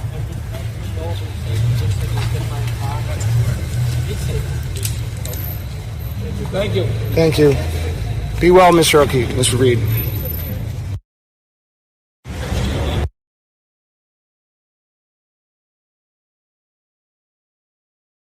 Folks, my name is Grant Smith Ellis. I should be back with you in 1 second. There I am. I'm a towel. 1 second. I'm a towel. Now, look at this, ladies and gentlemen. You want to see Hank Brennan leaving court before we read the towel's overview of KF's testimony? This was the moment, folks. It was so endearing. Ladies and gentlemen, how can you not, after watching this, think that Hank Brennan is not just the most humble, down-to-earth human being of all time? And it's so authentic, too. There's nothing about this. That is fake. Look at this man, 8.5 hours in court, and he still manages to do this on the way out. Good night. You as well, Mr. Brennan. Call me Hank. Okay, sir, I will, Hank.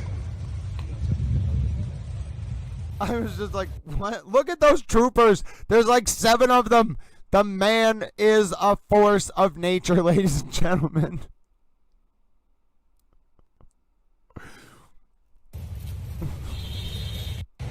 Part of my scrum. I almost, I was going to ask Mr. Reed if he was walking away, like, how is your health, sir? But, like, that's not, like, I don't know him. And the only question I've asked him before that is, like, do you know Josh Levy? A year ago. So, like, if the next thing I asked him was, like, how's your health? Like, no, I don't know him that well. But, like, I'm a little worried about him. Like, seriously worried about him. He doesn't look that good. I'm not talking about, like, as a, like, physically. I'm not saying, like, I'm not commenting on his looks. He just looks sick. Like, it looks like the stress is killing him. And he's so frail. Like, he has lost so much weight.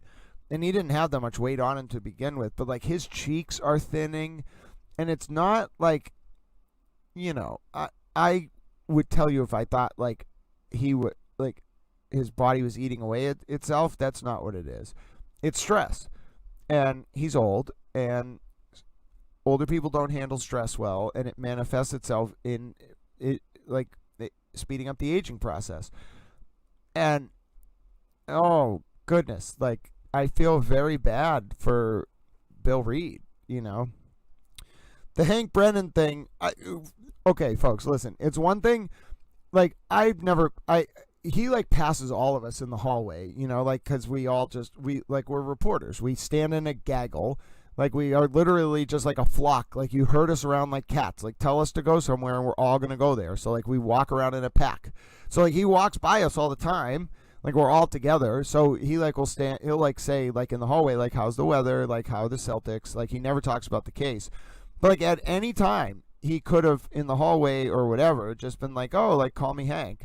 Like, no, he said that, like, on camera. Like, he knew what he was doing. That was, like, it was meant for you all, like, all of you to be like, oh, like, he, you know what I mean? Like, that, it was a lot for Little Towel. And it was so unexpected, like, so unexpected for Hank Brennan to say that. I didn't even know how to respond as Little Towel. And yeah, it does look like the stress is getting to Mr. Reed. Yes, I'm going to read my notes. I know. I already read them today, but we'll read them again. All right, ready for it? Let's do it. Let's be Little Towels. All righty. Here we go. I'm pausing this, though, because the camera bothers me when I'm reading. So you're going to look at me, pause like an announcer towel, and then I'll come back on the screen when I feel like it. Okay. Now, is that large enough? Is the text... I have a plan to make the text bigger, actually. Stay with Little Towel. You all tell me. How about this? What if we do... What's the largest we can make this text? What if we do this? Hold on. I've been thinking this plan through. I'm going to make this text as large as I possibly can for you all. No promises. No promises, because I am a towel. I'm a multitasking towel, in fact. But I'm still going to make this text as large as I can for you, because it's important to me that you towel friends have your ability to comment. Yes, look at me, frozen radio announcer towel. Now I'm really a horse racing announcer towel. All right, so how's that? Hold on. I think I can make this a little bit better. Let me just get that off the screen there. How about like that? Okay, what do you think? What if we do this? What if we bring it up a little bit? Okay, and then what if we bring just this bottom part of the window down to here? All right. Here we go. Yeah, Hank Brennan definitely is an old soul, old sod, as someone said.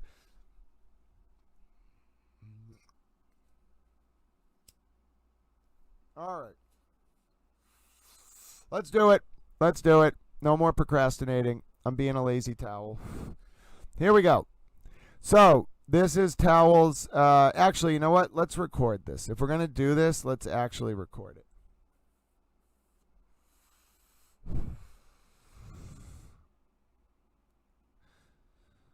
All right, come on now, Little Towel. There we go. All right, let's do it for the towel friends, folks. All right, let me get myself up and running here. Let me get myself being a Little Towel. All right, hello, ladies and gentlemen. My name is Grant Smith Ellis. If you missed it today, the John O'Keefe and Karen Reed trial testimony from John's niece was blacked out completely. It was completely blacked out, ladies and gentlemen, but my name is Grant Smith Ellis, and I was in the courtroom for that testimony, and we are going to go through Towel's notes right now, transcribed for the Towel friends, into a format that is both accessible and legible.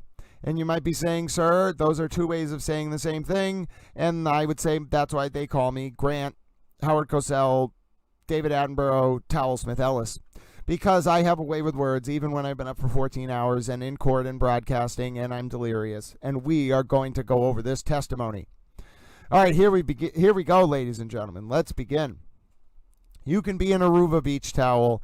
I'm so glad you're home in your chair, Macy. And Hank Brennan was born in Ireland, WD-40. That's true. All right, here we go. Grant Ellis, media blackout notes during testimony on day 16 of the John O'Keefe and Karen Reed retrial. 5/14/25, 9:40 a.m. The direct of KF begins. She is calm, composed. Laura McLaughlin does the direct.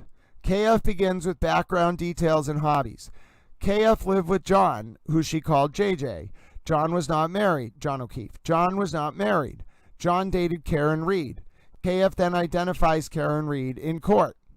Karen and John started dating around 2020. Karen would stay over with John in Canton once a week or so in the beginning, but that got more frequent as the relationship developed. Karen had her own home as well.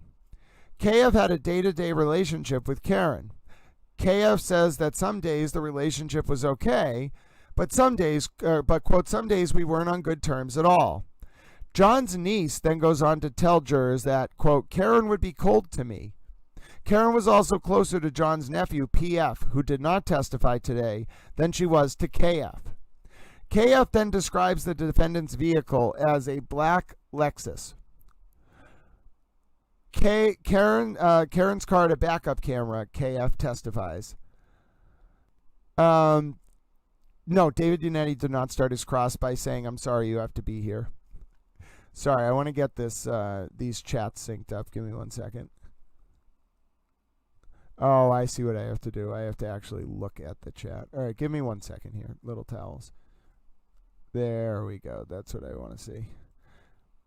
Oh, wow. Okay, hold on. We apparently have video of Mr. Unetti getting called an a-hole by the judge.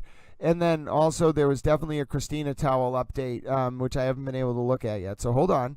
In the middle of our update, folks, about PF and her testimony today, I now have a report that David Unetti may have been called an a-hole by the judge. So we, us little towels, are going to take a look and see if this came through. Hold on. Let's see. Let's see if I can hear. Oh, it was under her breath.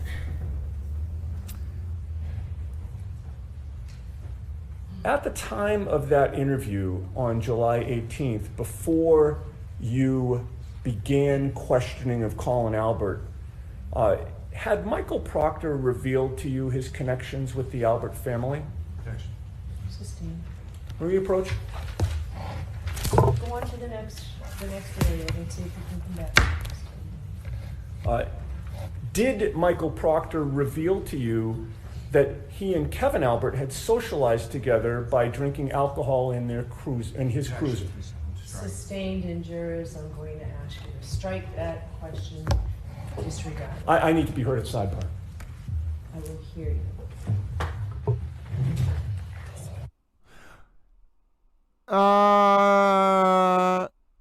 No, I'm not sure that was Judge Cannoni. And then the other thing is, so what was happening there was David Unetti was being very rude. Judge Cannoni told him to move on. David Unetti asked another question about the same topic instead of just asking or moving on or saying, Judge, no, I really need to go to sidebar. He tried to ask another question. So that was very rude procedurally by Unetti. But no, that didn't have anything to do with KF's testimony, folks. But thank you for sending that along. Let's continue to look at KF's testimony. It's also not clear who exactly said that. Those mics are omnidirectional. They pick up things from the witness stand, they pick up things from the podium. That could have been any number of people. And it didn't really sound like Judge Cannoni. And no, by the way, none of us heard that in court. I was listening to that exact moment. That was completely inaudible in court. No one heard that at all. That moment did not happen in court as far as I'm concerned because we couldn't hear it. Yep. Okay, but anyway, so folks, there was no, I feel that was somewhat rejected as a plausible theory. But now we got to start this KF testimony again because I don't want to have to include that part in the review. So hold on. We got to start this again. Pardon me, folks. All right. So I appreciate that we got an opportunity to look into that, but I'm confident in saying that one wasn't heard in court and two is not related to KF's testimony. All right, let's read it. Folks have been waiting for it. I need to do the clip again.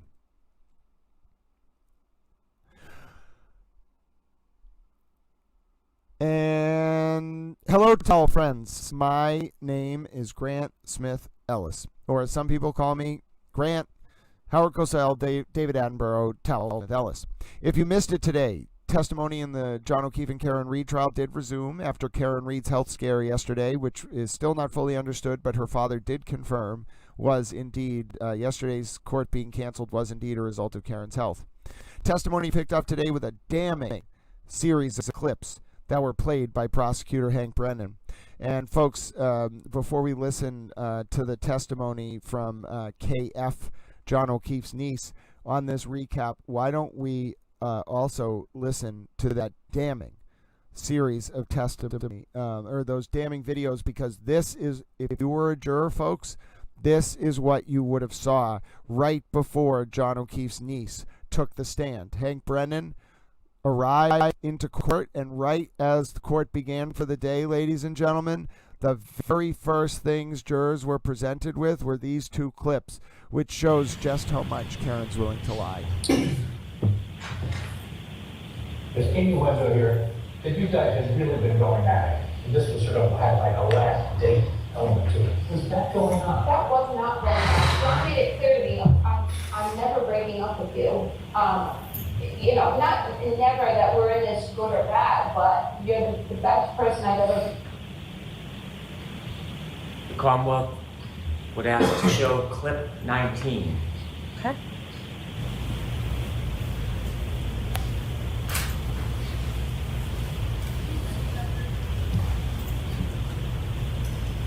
I don't think, I don't see how John would have known about my text with Brian.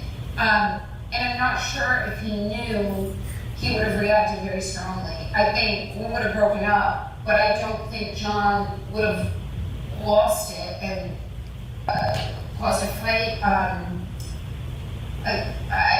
I didn't feel like John's emotions with me got really strong. Thank you.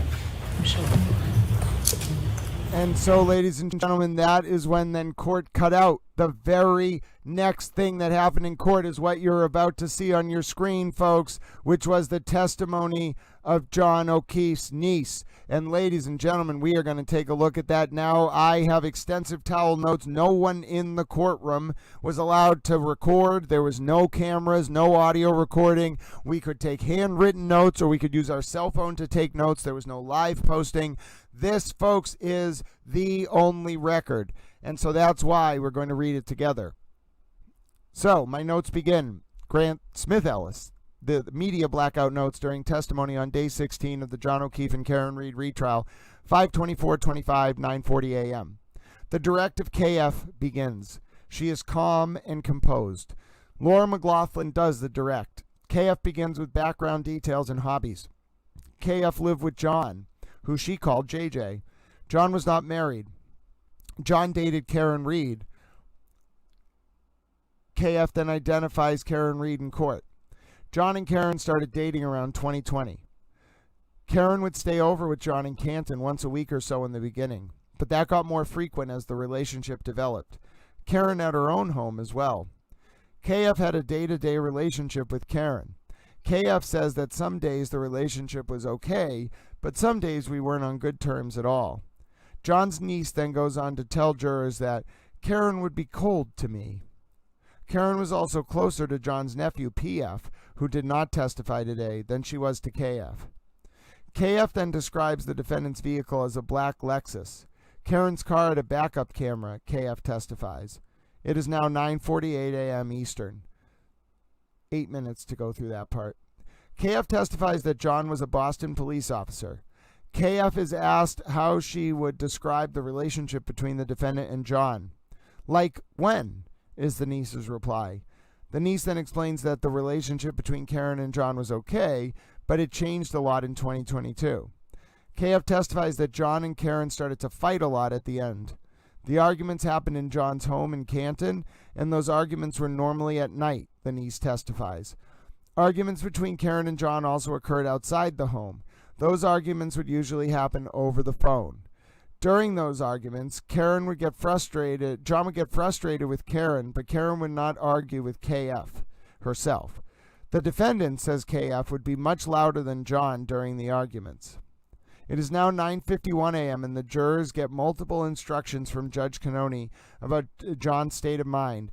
and about statements from Karen before the next section of testimony begins. Then jurors get another instruction, this time regarding Karen's motive and intent in the context of statements made by John and Karen in the weeks leading up to John's death. At that point, KF resumes her testimony by talking about the breakdown in the relationship between Karen and John. At this moment, the courtroom goes entirely silent as all 18 jurors take notes furiously as testimony about the Aruba incident begins. Karen saw John hug a family friend and then screamed at John for cheating on Karen before Karen then apologized for her behavior. After the incident, says KF, John came back up to his hotel room to check on KF and her brother, PF, to make sure they weren't on their iPads. Then Karen came into the room and started screaming at John in front of the children that John had cheated on Karen, the hallway hug mentioned earlier. Karen was screaming at that John had kissed the family friend, and John was saying he did not do so. Then Karen continued to scream at John, said KF, leading John to seek refuge in KF's room so that John wouldn't have to be around Karen after she screamed at him. Then Karen and John slept in separate rooms over those next hours, and KF got out of her bed and went to the couch so that John could sleep. Over the following weeks, KF then testified, more arguments happened between John and Karen. At John's house, in the weeks after the Aruba incident, so this is between December 31st, 2021 and January 29th, 2022, the day of John's death. This is in those weeks in between.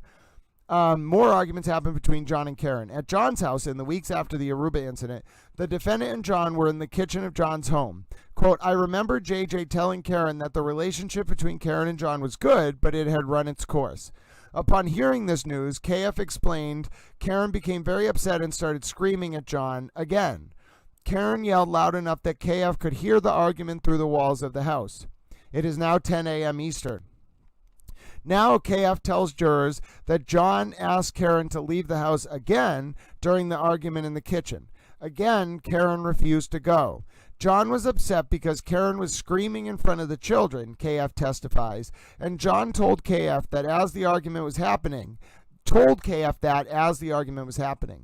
Then KF heard John go back to the kitchen and sternly tell Karen to leave the home for a third time. At that point, John went upstairs into his bedroom and closed the door. Karen, KF tells jurors, then follows John upstairs. John would not open the bedroom door, so Karen started pounding on the door with her fists. Karen never left the home that day as John had requested. There were then more arguments in the lead up to John's death. Quote, I could tell there was tension. Karen and John were cold towards each other. Quote, towards the end of January of 2022, KF tells jurors. John and Karen were fighting a few times per week by that point, KF went on to say. During one of those arguments, KF says, things got so bad that John had to leave the house to clear his head by going for a walk or for a drive. During that argument, KF heard Karen call John. Karen, on this phone call, told John that KF and her brother PF were worried about John. However, neither PF nor KF knew John had gone for a drive at that point. Karen lied and used the kids as emotional leverage, and the jurors took notes on every second of this testimony, all 18 of them. This was a big moment for jurors, as they were told in all but these words that Karen was emotionally abusing John as the relationship ended. At this point, KF then tells jurors that John again told Karen that the relationship had run its course. At that point, around 10:05 a.m. Eastern, the direct moved on to the events of 1/28/2022 and 1/29/2022. KF had a friend visiting that night until about midnight, and then KF went to bed. When KF and PF went to bed, like as a regular thing, PF wasn't home that night. There was a rule in John's house that they had to put their phones on a charger in another room of the house. KF did so on that night of 1/28/2022 into the early morning of 1/29/2022. During that evening, before she went to bed, KF got a text message from John asking if she was okay, as was John's normal routine, and KF let John know she was okay. KF then fell asleep, as mentioned, around midnight without her phone. The next thing KF realized, the defendant, Karen, was waking KF up by shaking her in her bed around 4:30 a.m. on 1/29/2022. Karen yelled for KF to wake up, and then Karen told KF that her Uncle John had, quote, never come home the night before. Karen then asked KF to call John. JF tried to call John and then tried to text JJ, but KF did not hear back.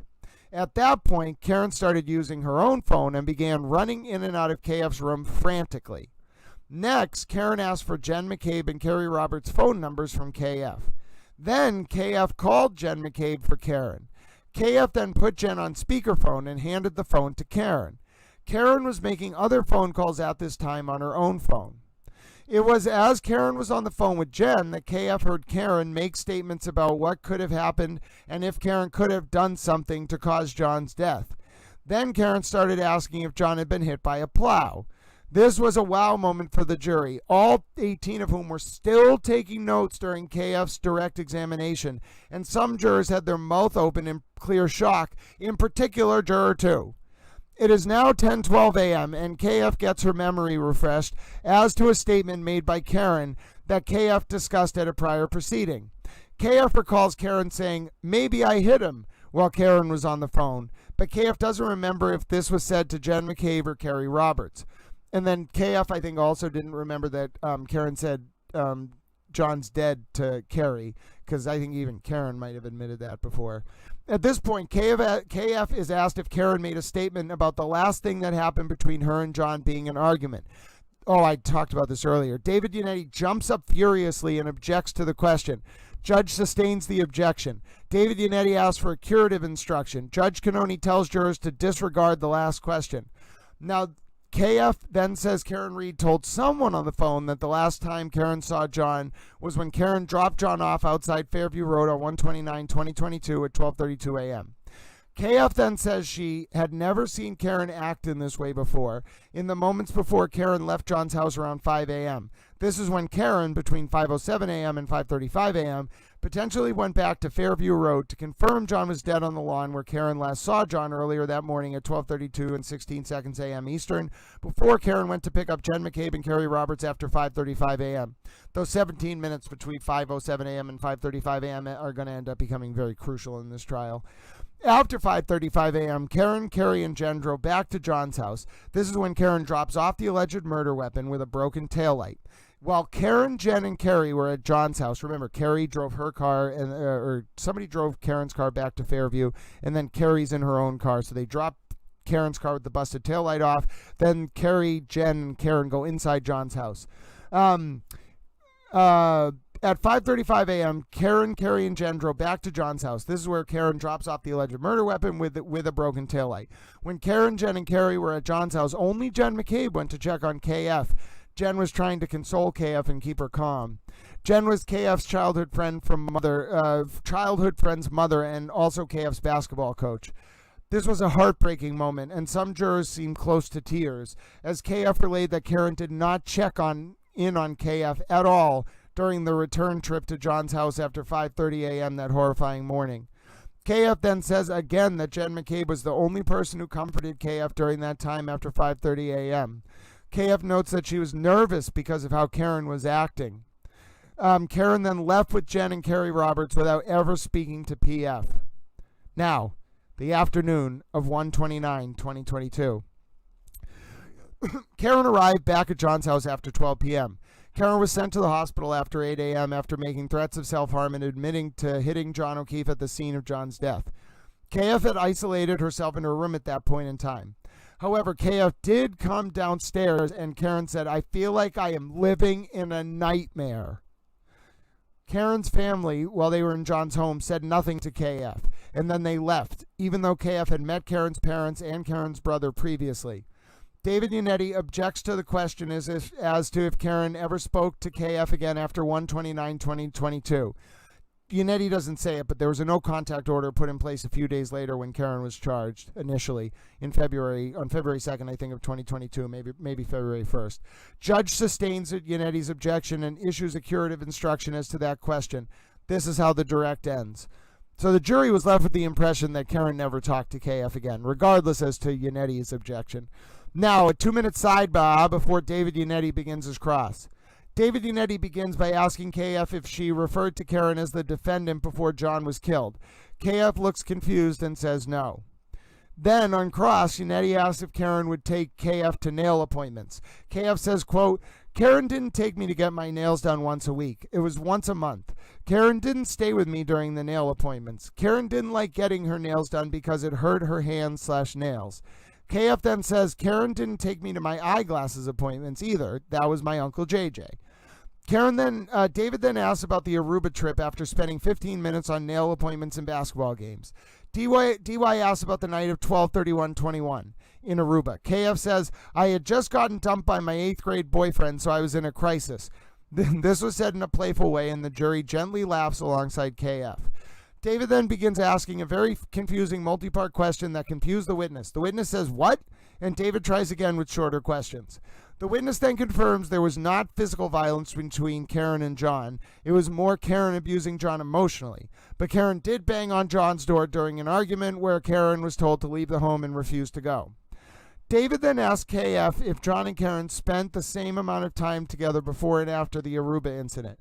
KF says it was the same amount of time, but it wasn't the same. And the way she said it wasn't the same vibe after the Aruba trip. She may as well have said the word vibe. She really should have. She didn't, but I got what she was saying. She put an emphasis on the word same. She was like, it was the same amount of time, but it wasn't the same.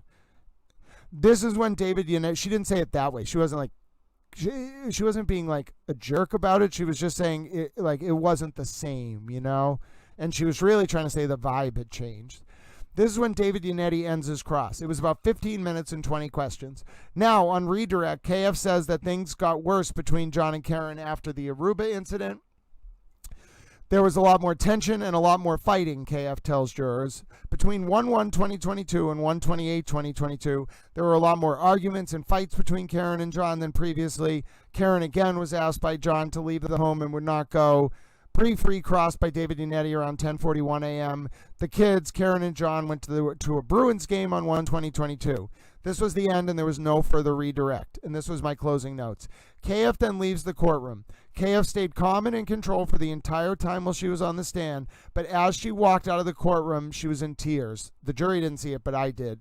As she was walking from, the room behind the benches to get to the exit, she got off the stand, got past the jury, immediately started crying. I looked at her eyes. She was in tears, but I was so proud of her. And then I said, KF was so brave. She is a super towel.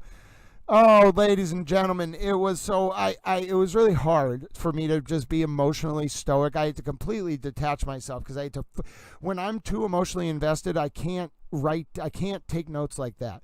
I was only able to take those notes because I detached myself and I said, I'm going to do this for her. If she can get up there and tell it, I can put myself to this and record as much as possible. Not record, but literally with my hand, write down as much as possible. And I did in real time, folks.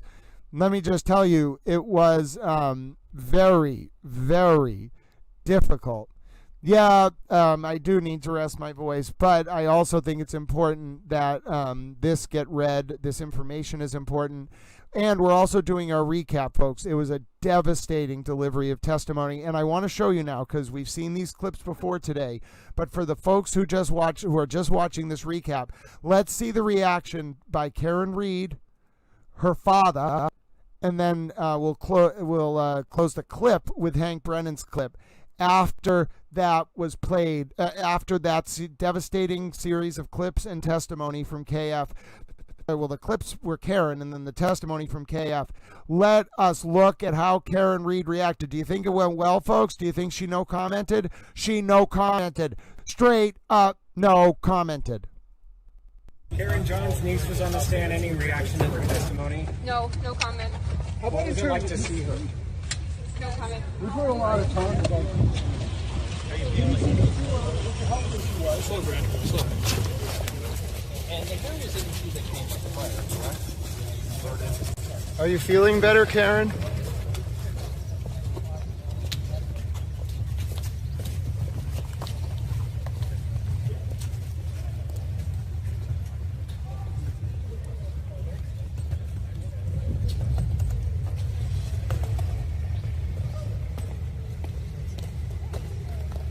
Hi, Esty. You are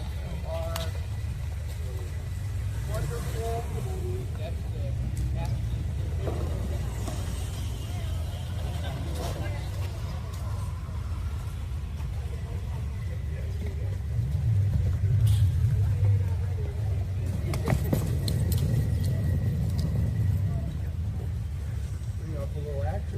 Hi, Miss Reed. Hi there.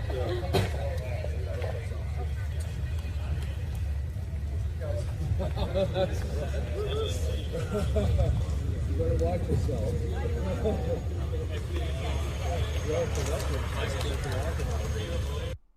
All right, folks. Oh, God bless you, Mandy Strong. Fantasy Towel Hubby. Oh, God bless you. How do we even phrase this? God bless you, fantasy. God bless you, fantasy towel spouse. You are a wonderful super towel. Oh, goodness. Towel's afraid of commitment. Ladies and gentlemen, this is a recap. Now let's look at Carrie's father, Reed, after that devastating testimony, and his daughter saying that she had no comment. She said, fired up. Never met a stronger person. And so she just got she needed more sleep than she got, I guess. And so she's doing fine. It's not related to her long-term health issues. Well, I mean, she does have MS, as you all know, right? So anything that wears upon that ability to maintain your health and maintain your strength is certainly something that is very trouble. Get rid of her. So no, it wasn't. It was just she was going down from everything that they worked through the weekends. I mean, these are people that have tremendous amount of pride and are working to free Karen Reed from all of this persecution.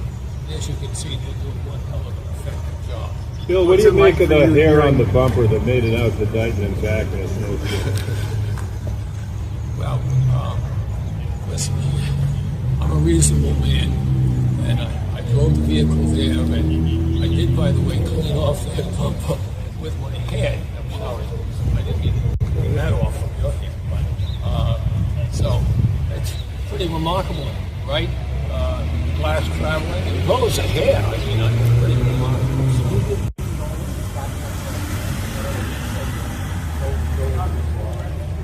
So, John O'Keefe, some occasions some seeing. I had the niece, I had the nephew, the first thing I did, sorry, both John O'Keefe Sr. and Mrs. John O'Keefe Peggy. That's just common decency, and I would not overlook it.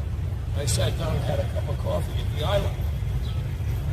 I had a conversation with John O'Keefe Sr. They're talking about kind of nervous conversations that they had water damage in the kitchen and they had repaired the kitchen flooring and the like at a cost of $75,000. He was hurting, and I was hurting for him. And my daughter was crying, and he hugged Kaylee, and they were both crying. And the rest I'll reveal if Attorney Brennan wants to call me. On the list, so we'll see who wants to call me. Well, I wasn't sitting on a stool, dangling my legs and pouring a cup of coffee in my lap.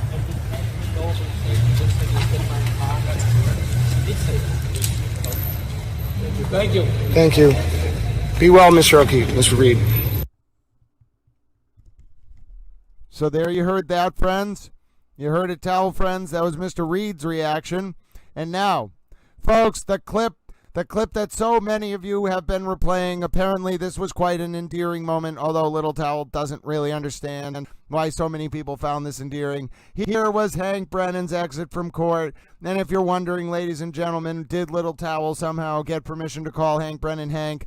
Yes, it was a moment. It was a moment. You as well, Mr. Brennan. Okay, sir, I will, Hank.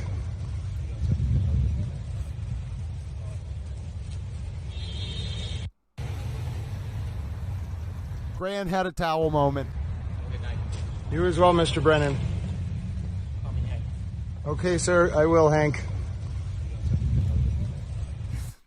I don't even know if that's towel giggle worthy or what, but that was the day, folks. It was wild. It was intense.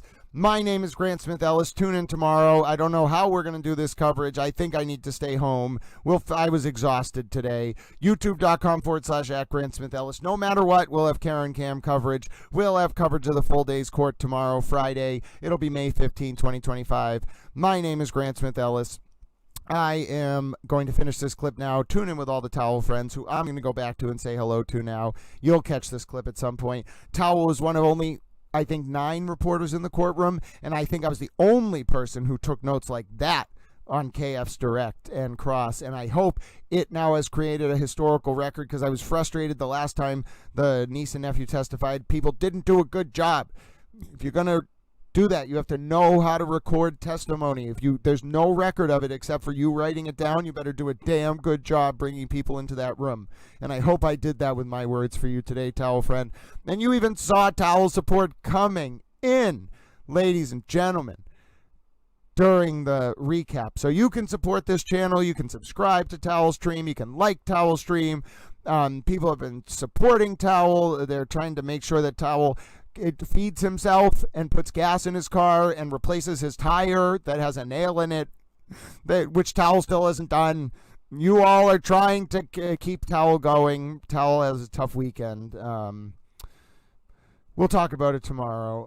But yes, you all keep Towel going emotionally, physically, financially. Without you all, the Towel's public information service would not exist, and I'm very grateful. So yes, please tune in again tomorrow if you are watching this recap. And now I'm going to go back to the Towel friends. God bless you.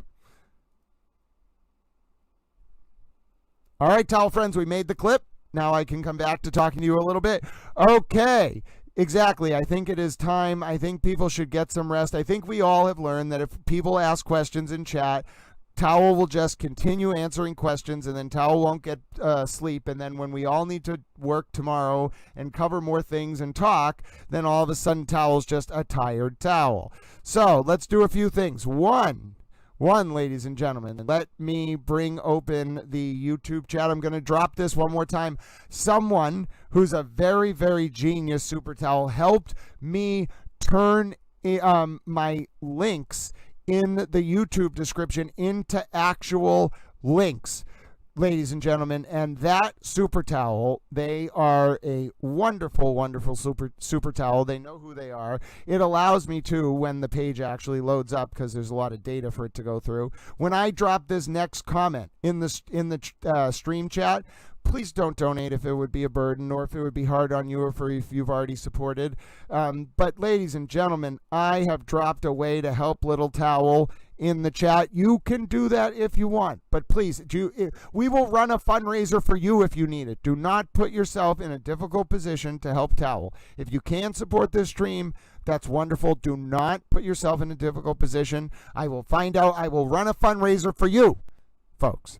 But if you want to help little Towel, this is a public information service rooted in the Reithian values that created the British Broadcasting Corporation, which is to say we educate, inform, and entertain the public in order to engender cogent public discourse and ward off insidious usurpation of our representative form of democracy, which includes the legislative, judicial, and executive branches. Ladies and gentlemen,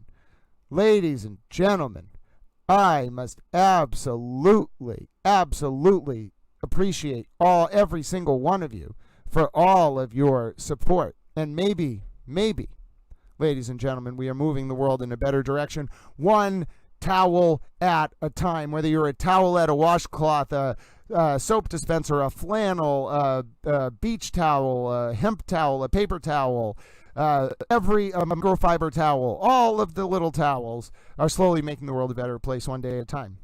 Now, we've done two of the ways you can support Towel Stream. You can like the stream while it's live. You can subscribe. We hit 1,000 subscribers. You can turn your ad blocker off for this stream now if you want, apparently. I clicked my own video today and I got an ad. And I was like, oh my goodness, I'm one of those channels that now gets to say, if you want to help support this channel, turn your ad blocker off. I'm so glad you all benefit as well. So Linda, I will answer your question. 80% of the jury can't see your face. Like 20% of them can. Like 60% of them see the back of her head. and then 20% of them see her sideways, but they can't see her because Alan Jackson and Elizabeth Little are in the way. And then 20% of them like see the front of her face. Only like 2 of them have a good angle at her. Oh, God bless you, Macy. Hold on. Give me that comment back here. I must click the like on that comment. Oh, God bless you, Macy. You are such a super towel. Every time your comments pop up, Macy, little towel smiles, I assure you. There are names that Towel just remembers, and that is one of them. But you must allow me to click like on Macy's comment. I just want to click like. Oh, ladies and gentlemen, sometimes Towel gets so distracted, but it is important. I want to find out where this Macy comment is. Hold on. I'm not going to be deterred. There it is. I found it, ladies and gentlemen. I found it. I managed to click like on it. And then there's one more thing I must do. Watch this. You'll get to see it happen in real time. We are appreciative little towels here for wonderful people like Macy. And then that allows little towel the opportunity to say, hold on a second. There we go. God bless you, Macy. You are a super towel, and towels shall inherit the earth. You are a super towel. I feel like there's lots of super towels going around these days. We are all super towels. Oh, ladies and gentlemen. Kathy McCarthy. That's a good question. Was who really pretty? The woman in Aruba? I would say Marietta Sullivan's pretty pretty. I mean, I don't pass judgment on people's looks, but like, just she could be in movies. Like she is very pretty. Yes, like absolutely. So I could see her be. I could see Karen being jealous. Okay, ladies and gentlemen. Now, wait, what did Valerie have a problem using the? Oh, Val wanted to buy memberships. Someone was asking this the other day. So, Murder by Maestro, I think, I forget who was asking, maybe Crime Cricket. We couldn't figure it out. Oh, God bless you, Lou. Skunked, I really appreciate your, that's such a kind compliment. I can only see half of it now. I have to wait for it to scroll a second to reply. But that's so kind. That's so kind. And I don't know, I want to figure this out, Murder by Maestro. Maybe like 2 of our heads together can. But I know that there is an so when I click the option for membership, and then I click membership, yeah, that's interesting. So I can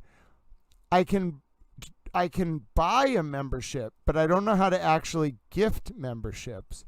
Hold on. Let me see here. The only reason I'm doing this is first of all, I think if people are going to get gifted memberships, that's an awesome thing to happen. But I also, how to gift memberships on YouTube. I also know some people have figured it out. Okay. You'll need to be in a live stream. During the live stream, click the $, then click membership gifting. So apparently, yeah, we'll see if we can figure it out, Val. But apparently, Paula, a towel philanthropist. Oh, dear goodness. Paula, you just unlocked a very special icon. I didn't even know we were going to get a towel philanthropist icon. Oh, goodness. You're blowing Towel's mind, friends. It's so wonderful to see all of you being, first of all, so supportive of Little Towel, but more supportive of each other. And yes, Val, we'll circle back on this. I know I've seen people actually pull it off. I wanted to figure out how to do it the other day, and I couldn't figure it out either. So it's a mystery, but we'll figure it out. Yeah, it took me, just so folks don't feel like bad if you're trying to figure it out. It took me like 3 weeks to figure out how YouTube functions, and I ostensibly have access to all this documentation to help me learn it. So it's a lot to pick up, and you all are wonderful towel friends. Don't worry about it, Val. We'll take a look. If it keeps not popping up, we will find a way. But don't worry, you save that donation. I want you to be able to give memberships. It's always fun when the memberships just rain in the chat, so we'll figure it out. Yes. Okay. Oh, God bless you, Jill. So sometimes I literally look down as we're doing the end of these streams. Thank you for reminding me. And then I see some donations have come in, and then I go through and I reply to each one. But let me actually look at my phone now because I don't want to miss. Oh, I did open the PayPal, and there were actually 2 or 3 people, I think, who sent PayPal donations today, and I just want to let you know I did absolutely see those. You all, and the people who sent money for lunch know that. Oh, God bless you. I did absolutely go get a cheeseburger and some water and etc. on the way home. Oh, friends, someone else sent a donation as well on the phone right now, which I'm looking at as well. And I'm so glad that I did remember to do this because I can't tell you the amount of guilt I have when I forget to do this. Oh, Larry. Oh, dear friend, I saw your donation came in as well. Oh, but yes, don't worry, friends. We will be back together tomorrow. And if for whatever reason, Val, the only reason I want you to keep this on your mind and remind me is if it doesn't show up for you and we find it's not showing up for other people, I might have to actually click some setting somewhere that I by accidentally changed. So I don't want to look into it now, but please just, generally for not just you, but other people, let's keep this on our minds and let's be good little towels. Oh, it has to be done from a computer. That makes so much sense. Or maybe some mechanisms don't have membership buying. But yes, okay. One thing I want to do though, and I do this at the end of every stream.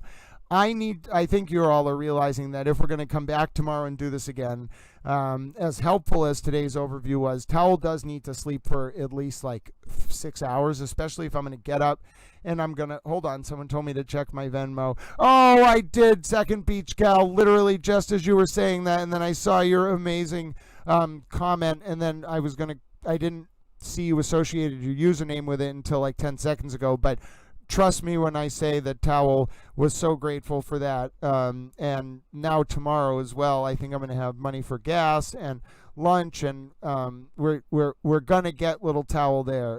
Is tomorrow Wednesday or Thursday? I'm losing track of what day it is. Tomorrow's Thursday. I thought tomorrow was Friday. See, folks, I'm already getting a day ahead of myself. Yeah, it is a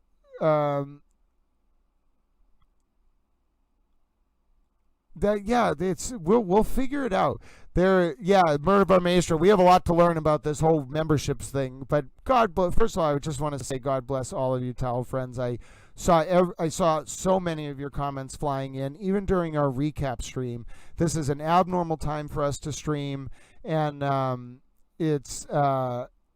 think we all need we all need sleep. Well, exactly. Someone said Mandy Strong, the honorary Towel spouse, says they just woke up. Towel will only be sleeping for a little bit anyway. I'll be back up at 4 a.m. So, Stacy, we'll see. Towel's physical vessel is very tired.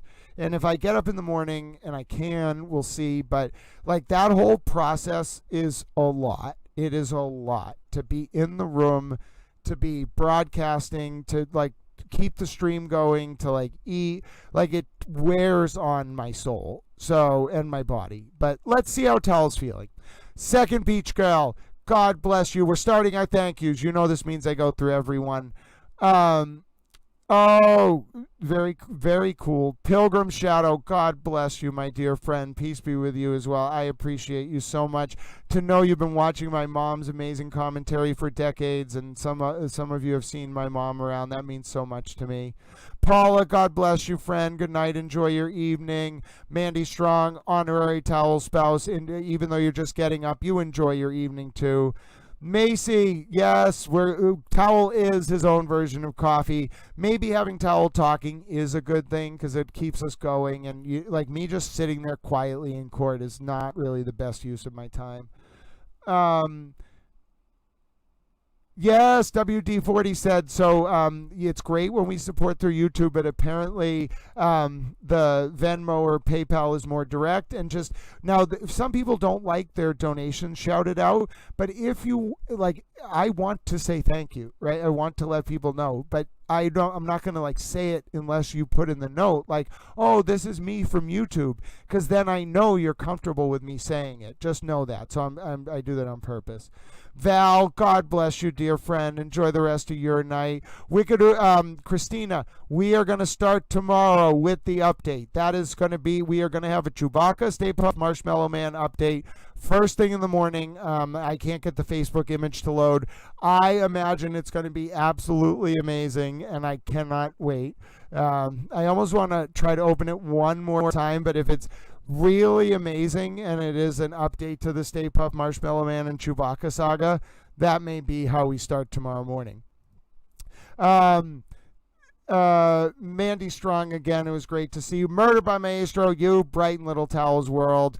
Jill D, it was great to see you as well, dear friend. Wicked Uma, every single contribution and every single comment and every single question you leave leaves an imprint, an indelible imprint on Little Towel's mind. Christina, Reporter Towel Christina, it was great to see you, of course. I saw P. McKinley in there. God bless you, dear friend. You reach out anytime. Stacy Gardner, it was great to see you. Thank you for all your questions. Ange Whittick, God bless you, dear friend, for staying up. God bless you for that. Who else do we see? WD40, as mentioned. And Paula, God bless you, Paula. You are a true towel philanthropist. Lou Skunt, as I mentioned earlier, thank you for your contribution. Thank you for joining Towel Nation. Come back anytime, dear friend. Linda A., it's always great to see you pop up. I appreciate everything and all of your support and comments. Elevate the Process, I already shouted you out, dear friend. We even got to meet in person. God bless you. Joe O'Keefe, it was so good to see you, dear friend. And I hope you enjoy the rest of your evening. Get some rest.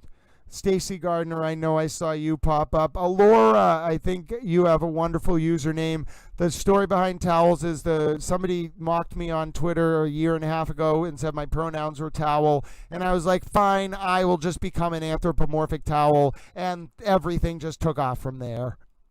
I hope you come back and join us, though, friend. Chair Bear 56, it was great to see you, dear friend. You're awesome, too. By the way, folks, it's nobody in the chat right now, obviously, because there's a towel who had surgery today at 1 p.m. Pacific, 4 p.m. Eastern. Please keep them in your thoughts and your prayers. I'll try to get an update as soon as possible. I know that the towel friends are thinking of their fellow towel in surgery. Macy, dear friend, every time you pop up in chat, I have to say hello. God bless you for all of your support. It means so much to Little Towel. Deb H., it was great to see you. I will get some rest, dear friend. God bless you for stopping by. Red Sky, I love your name as well. I hope Red Sky at night, Sailors delight. Red Sky in morning, sailors take warning. And it is true, due to some kind of complex atmospheric lighting conditions, that those hues in the sky actually predict weather patterns. It's true. Science proved it. Ange Whittick, I saw you pop up earlier, friend. Chris, it was great to see you. KHRIS, God bless you, dear friend. I was so pleased when you popped up earlier. Bailey with 2 hearts, your username is wonderful. Your comments are wonderful. God bless you, friend. Lisa Cox, I know you popped up in there. Thank you so much, dear friend, for all your kind words and support. You keep Little Towel going. Richard Champagne, we've decided that you're honoring President Nixon with your Richard Champagne nickname. God bless you as well. We always appreciate you popping up in here, and we think your name's funny. Paul, I know I talked to you earlier. Great to see you. Carol Peck, it was great to see you. I'm sorry I didn't get to see your message. And Lou, look at that. I was even able to find one of your comments way back. First of all, it's so kind of you to say that, Lou, that I'm providing great coverage of the case. But you've also been made an honorary towel. Congratulations. Wow, there were a lot of you chatting for a short update stream. This was JI5. dear friend. It was great to see you. Allie90211 was here. I'm so glad I got to see your name. Luisa Ramirez, I know I saw you earlier in the chat. It was great to see you, dear friend. God bless you. Dixie Doodles, oh my God, I almost missed a Dixie Doodles appearance. Ladies and gentlemen, that should be illegal. Hello, Dixie Doodles, you are a wonderful towel. Oh, ladies and gentlemen, so many of you were chatting. We didn't even, the scroll was so long for a 3-hour stream that I thought was just going to be a short update that I couldn't even get back to the beginning. I don't even know if I got to say hello to all of you wonderful towel friends. Yes, we're going to start tomorrow we're going to start tomorrow. Oh, Mandy, I do have Zelle. You have to use my phone number. You can send me a DM on Twitter if I'm not already following you, or on Facebook. I'll be happy to send you it. Please don't feel obligated, but if you like Zelle, if that's we can figure something out. Oh, goodness, I did logins. I checked my Cash App and I saw your donation come in. That will go towards towel lunch if I stay home tomorrow, or towel lunch and gas if I travel. God bless you, dear friend. Either way, we're going to be together with the Karen Cam, and maybe towel talking is more apropos for the coverage. Let me sleep on it. Eva, I'm so glad you popped in. Listen, I'm going to take your advice. I have just one more thing to do, which is I saw, first of all, Wicked Uma, God bless you. I saw that super chat pop up. I cannot let a super chat go by without going up to find it and then clicking on it and then clicking like and clicking reply. I become compulsive about it. You all are going to have to come to appreciate Towel's compulsivity. And if I want to say to Wicked Uma, something like in real time, which we also do here, which I think is the best part of this towel chat.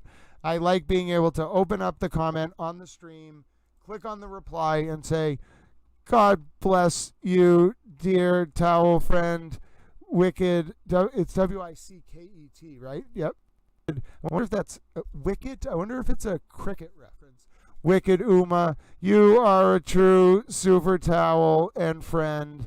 It means so much to Little Towel. God bless you, Wicked Uma. Angel P, you need to be added as an honorary towel, and you have been. This is why I stick around at the end, friends. You never know what's going to happen in towel chat. You may see a wonderful towel friend at the very end, and if you don't scroll through all the comments, cinnamon buns. Dear friend, this is why I like to scroll through my comments. I will not miss a single person. If you pop in and say hello, Little Towel is going to see you, and I may even make you an honorary towel depending on the time. 7:30 a.m. You got it. Oh, Jack D65. Friend, I love your username. I love your soul, like your spirit. Like every time you pop up, you have something compassionate to say, insightful to say. You appreciate the towel universe, and I like to think the friends in the towel universe appreciate you as well. But as you know, folks, I do have a compulsion, so I now have to click the like button on this, which I have so done. Hold on. I just want to click the like button. Thank you. And then I need to click reply. And I must continue. You all are having a fun little time, aren't you? You know that I'm going to compulsively do this. God bless you, dear Jack. It's JICDE65. You are a super towel and also endearing. Towel appreciates you, friend. Oh, ladies and gentlemen, you all know exactly how to troll and also enjoy Little Towel. Yes, Eva, I'm going to bed. Mandy Strong, I'll take a look at your DM. OKWD40, I'll call you Hank. Thank you, Richard Champagne. Thank you, Wicked Uma, again. I appreciate it. I promise whether I'm home tomorrow or at court, I will eat. I will actually eat. I will get hydrated. We will get Little Towel through the day and through the week. All right. Thank you again all so much. All right. I'm going to leave these comments open for just a little bit. You're going to have a chance to talk to each other, but I'm ending this stream. I'm going to end the Twitter first. As is tradition, folks, the Twitter always ends truly, the Twitter always ends. And all of you are such wonderful towel friends to each other. You know there's only one way that I can end the stream. I can't even end the Twitter without saying this. If you've learned something today, if you've benefited from any of this information, beyond just being wonderful towel friends to yourself, beyond just supporting the stream, do you know what you can do, or to yourself and others, do you know what you can do to really pay it forward? Do you know what will reinvigorate Towel's soul and make me feel like I'm living up to my eudaimonia, as the Greeks would say it, or summum bonum, as they would say in the Latin, the greatest good that I could live up to as a anthropomorphic towel? If you go out and look for reasons to do small acts of kindness tomorrow, ladies and gentlemen, look for reasons to help other people. Look for reasons to donate to homeless veterans. Smile at a neighbor on the street. Shake a friend's hand. Go visit a family member. Donate 200 tomato plants to someone like Francis Futrell did once and have them become honorary towels. Through 6 degrees of authentic separation, not based on Chewbacca, but based on legitimate, authentic compassion and universal unconditional love, I think we can slowly change this world. And I think we're already doing it. And I think we'll be able to bring about a digital epoch, a digital era that is defined not just by Aquarius the water bearer, but by Aquarius the water bearer carrying a towel, ladies and gentlemen. Oh, Mandy Strong, it wouldn't let you DM me. Okay, I will send you an email right now. I'm gonna. Do you know what you replied to? Where you left the DM, if you could, or where you left your email, if you could just link the Twitter post or whatever. I'll figure this out. I'll find a, even if you link your Twitter name, I will follow you on Twitter and then you can DM me. But yes, good night, towelettes. Please look for reasons to help others around you. It would make Little Towel so happy. Come back and tell me about it. Tell the towel friends about it. And I look forward to seeing you bright and early tomorrow. And as always, folks, oh, lackadaisical! I will get some rest, but I'm so glad you popped in. Oh,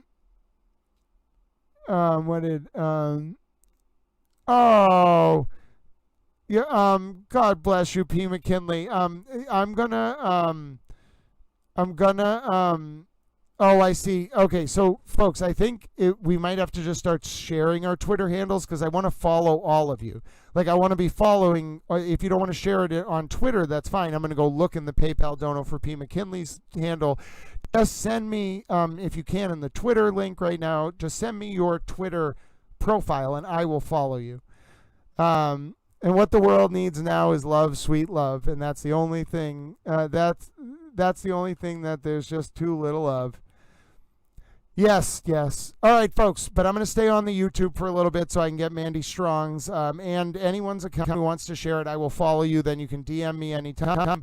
But we're going to end the X right now. So we're going to end the X. All right, folks, you all say goodbye to the friends on X. We've done it. We've said goodbye to the friends on X. Now we are going to come over to the Twitter. Oh, I saw it. I think I saw it. Maybe Mandy put in the wrong username or whatever it is, but I'm going to sit here and yeah, exactly. I'm going to sit here and I'm going to get this username, and anyone who wants to drop their username at any time to make it easier for me to follow you on X or whatever it is, please, by all means, just let me know. Oh, all right, hold on. Watch this. I'm going to follow you. Angela Whittick, I think I'm already following, or Ange Whittick, I think I'm already following you. If I'm not, I'll do it right now. But watch this. We're going to do this real time. So, Amelia, you should be getting a follow from me right now. We're literally going to do this. This is a YouTube exclusive. I have ended the stream. No, it is the YouTube friends. Look at that. There you go. You just got followed. And then, okay, now hold on. Now Mandy's about to get followed. Now's the time, folks. Yeah, I mean, Mandy might have been using a burner, but by all means, follow Murder by Maestro's advice if you want to get rid of that email address you posted. But yeah, watch this, Mandy. Now we will never have this problem. Wait, it's at strong. Is it S wrong? Did I spell it wrong? S wrong 4895? Or is it strong 4895? Or is this you? Yeah, I found you. You forgot one of the letters, Mandy, but I got it. So I just followed you. Now you'll be able to message me. Okay. There you go. Okay, so Towel Friends on the YouTube. Let's see. Oh, that's right. I want to do one more thing. I wanted to find Ange Wittick's. Let's see. Ange Wittick. Yeah, let me just make sure. Ange Wittick, I am 90% sure that I am already following you.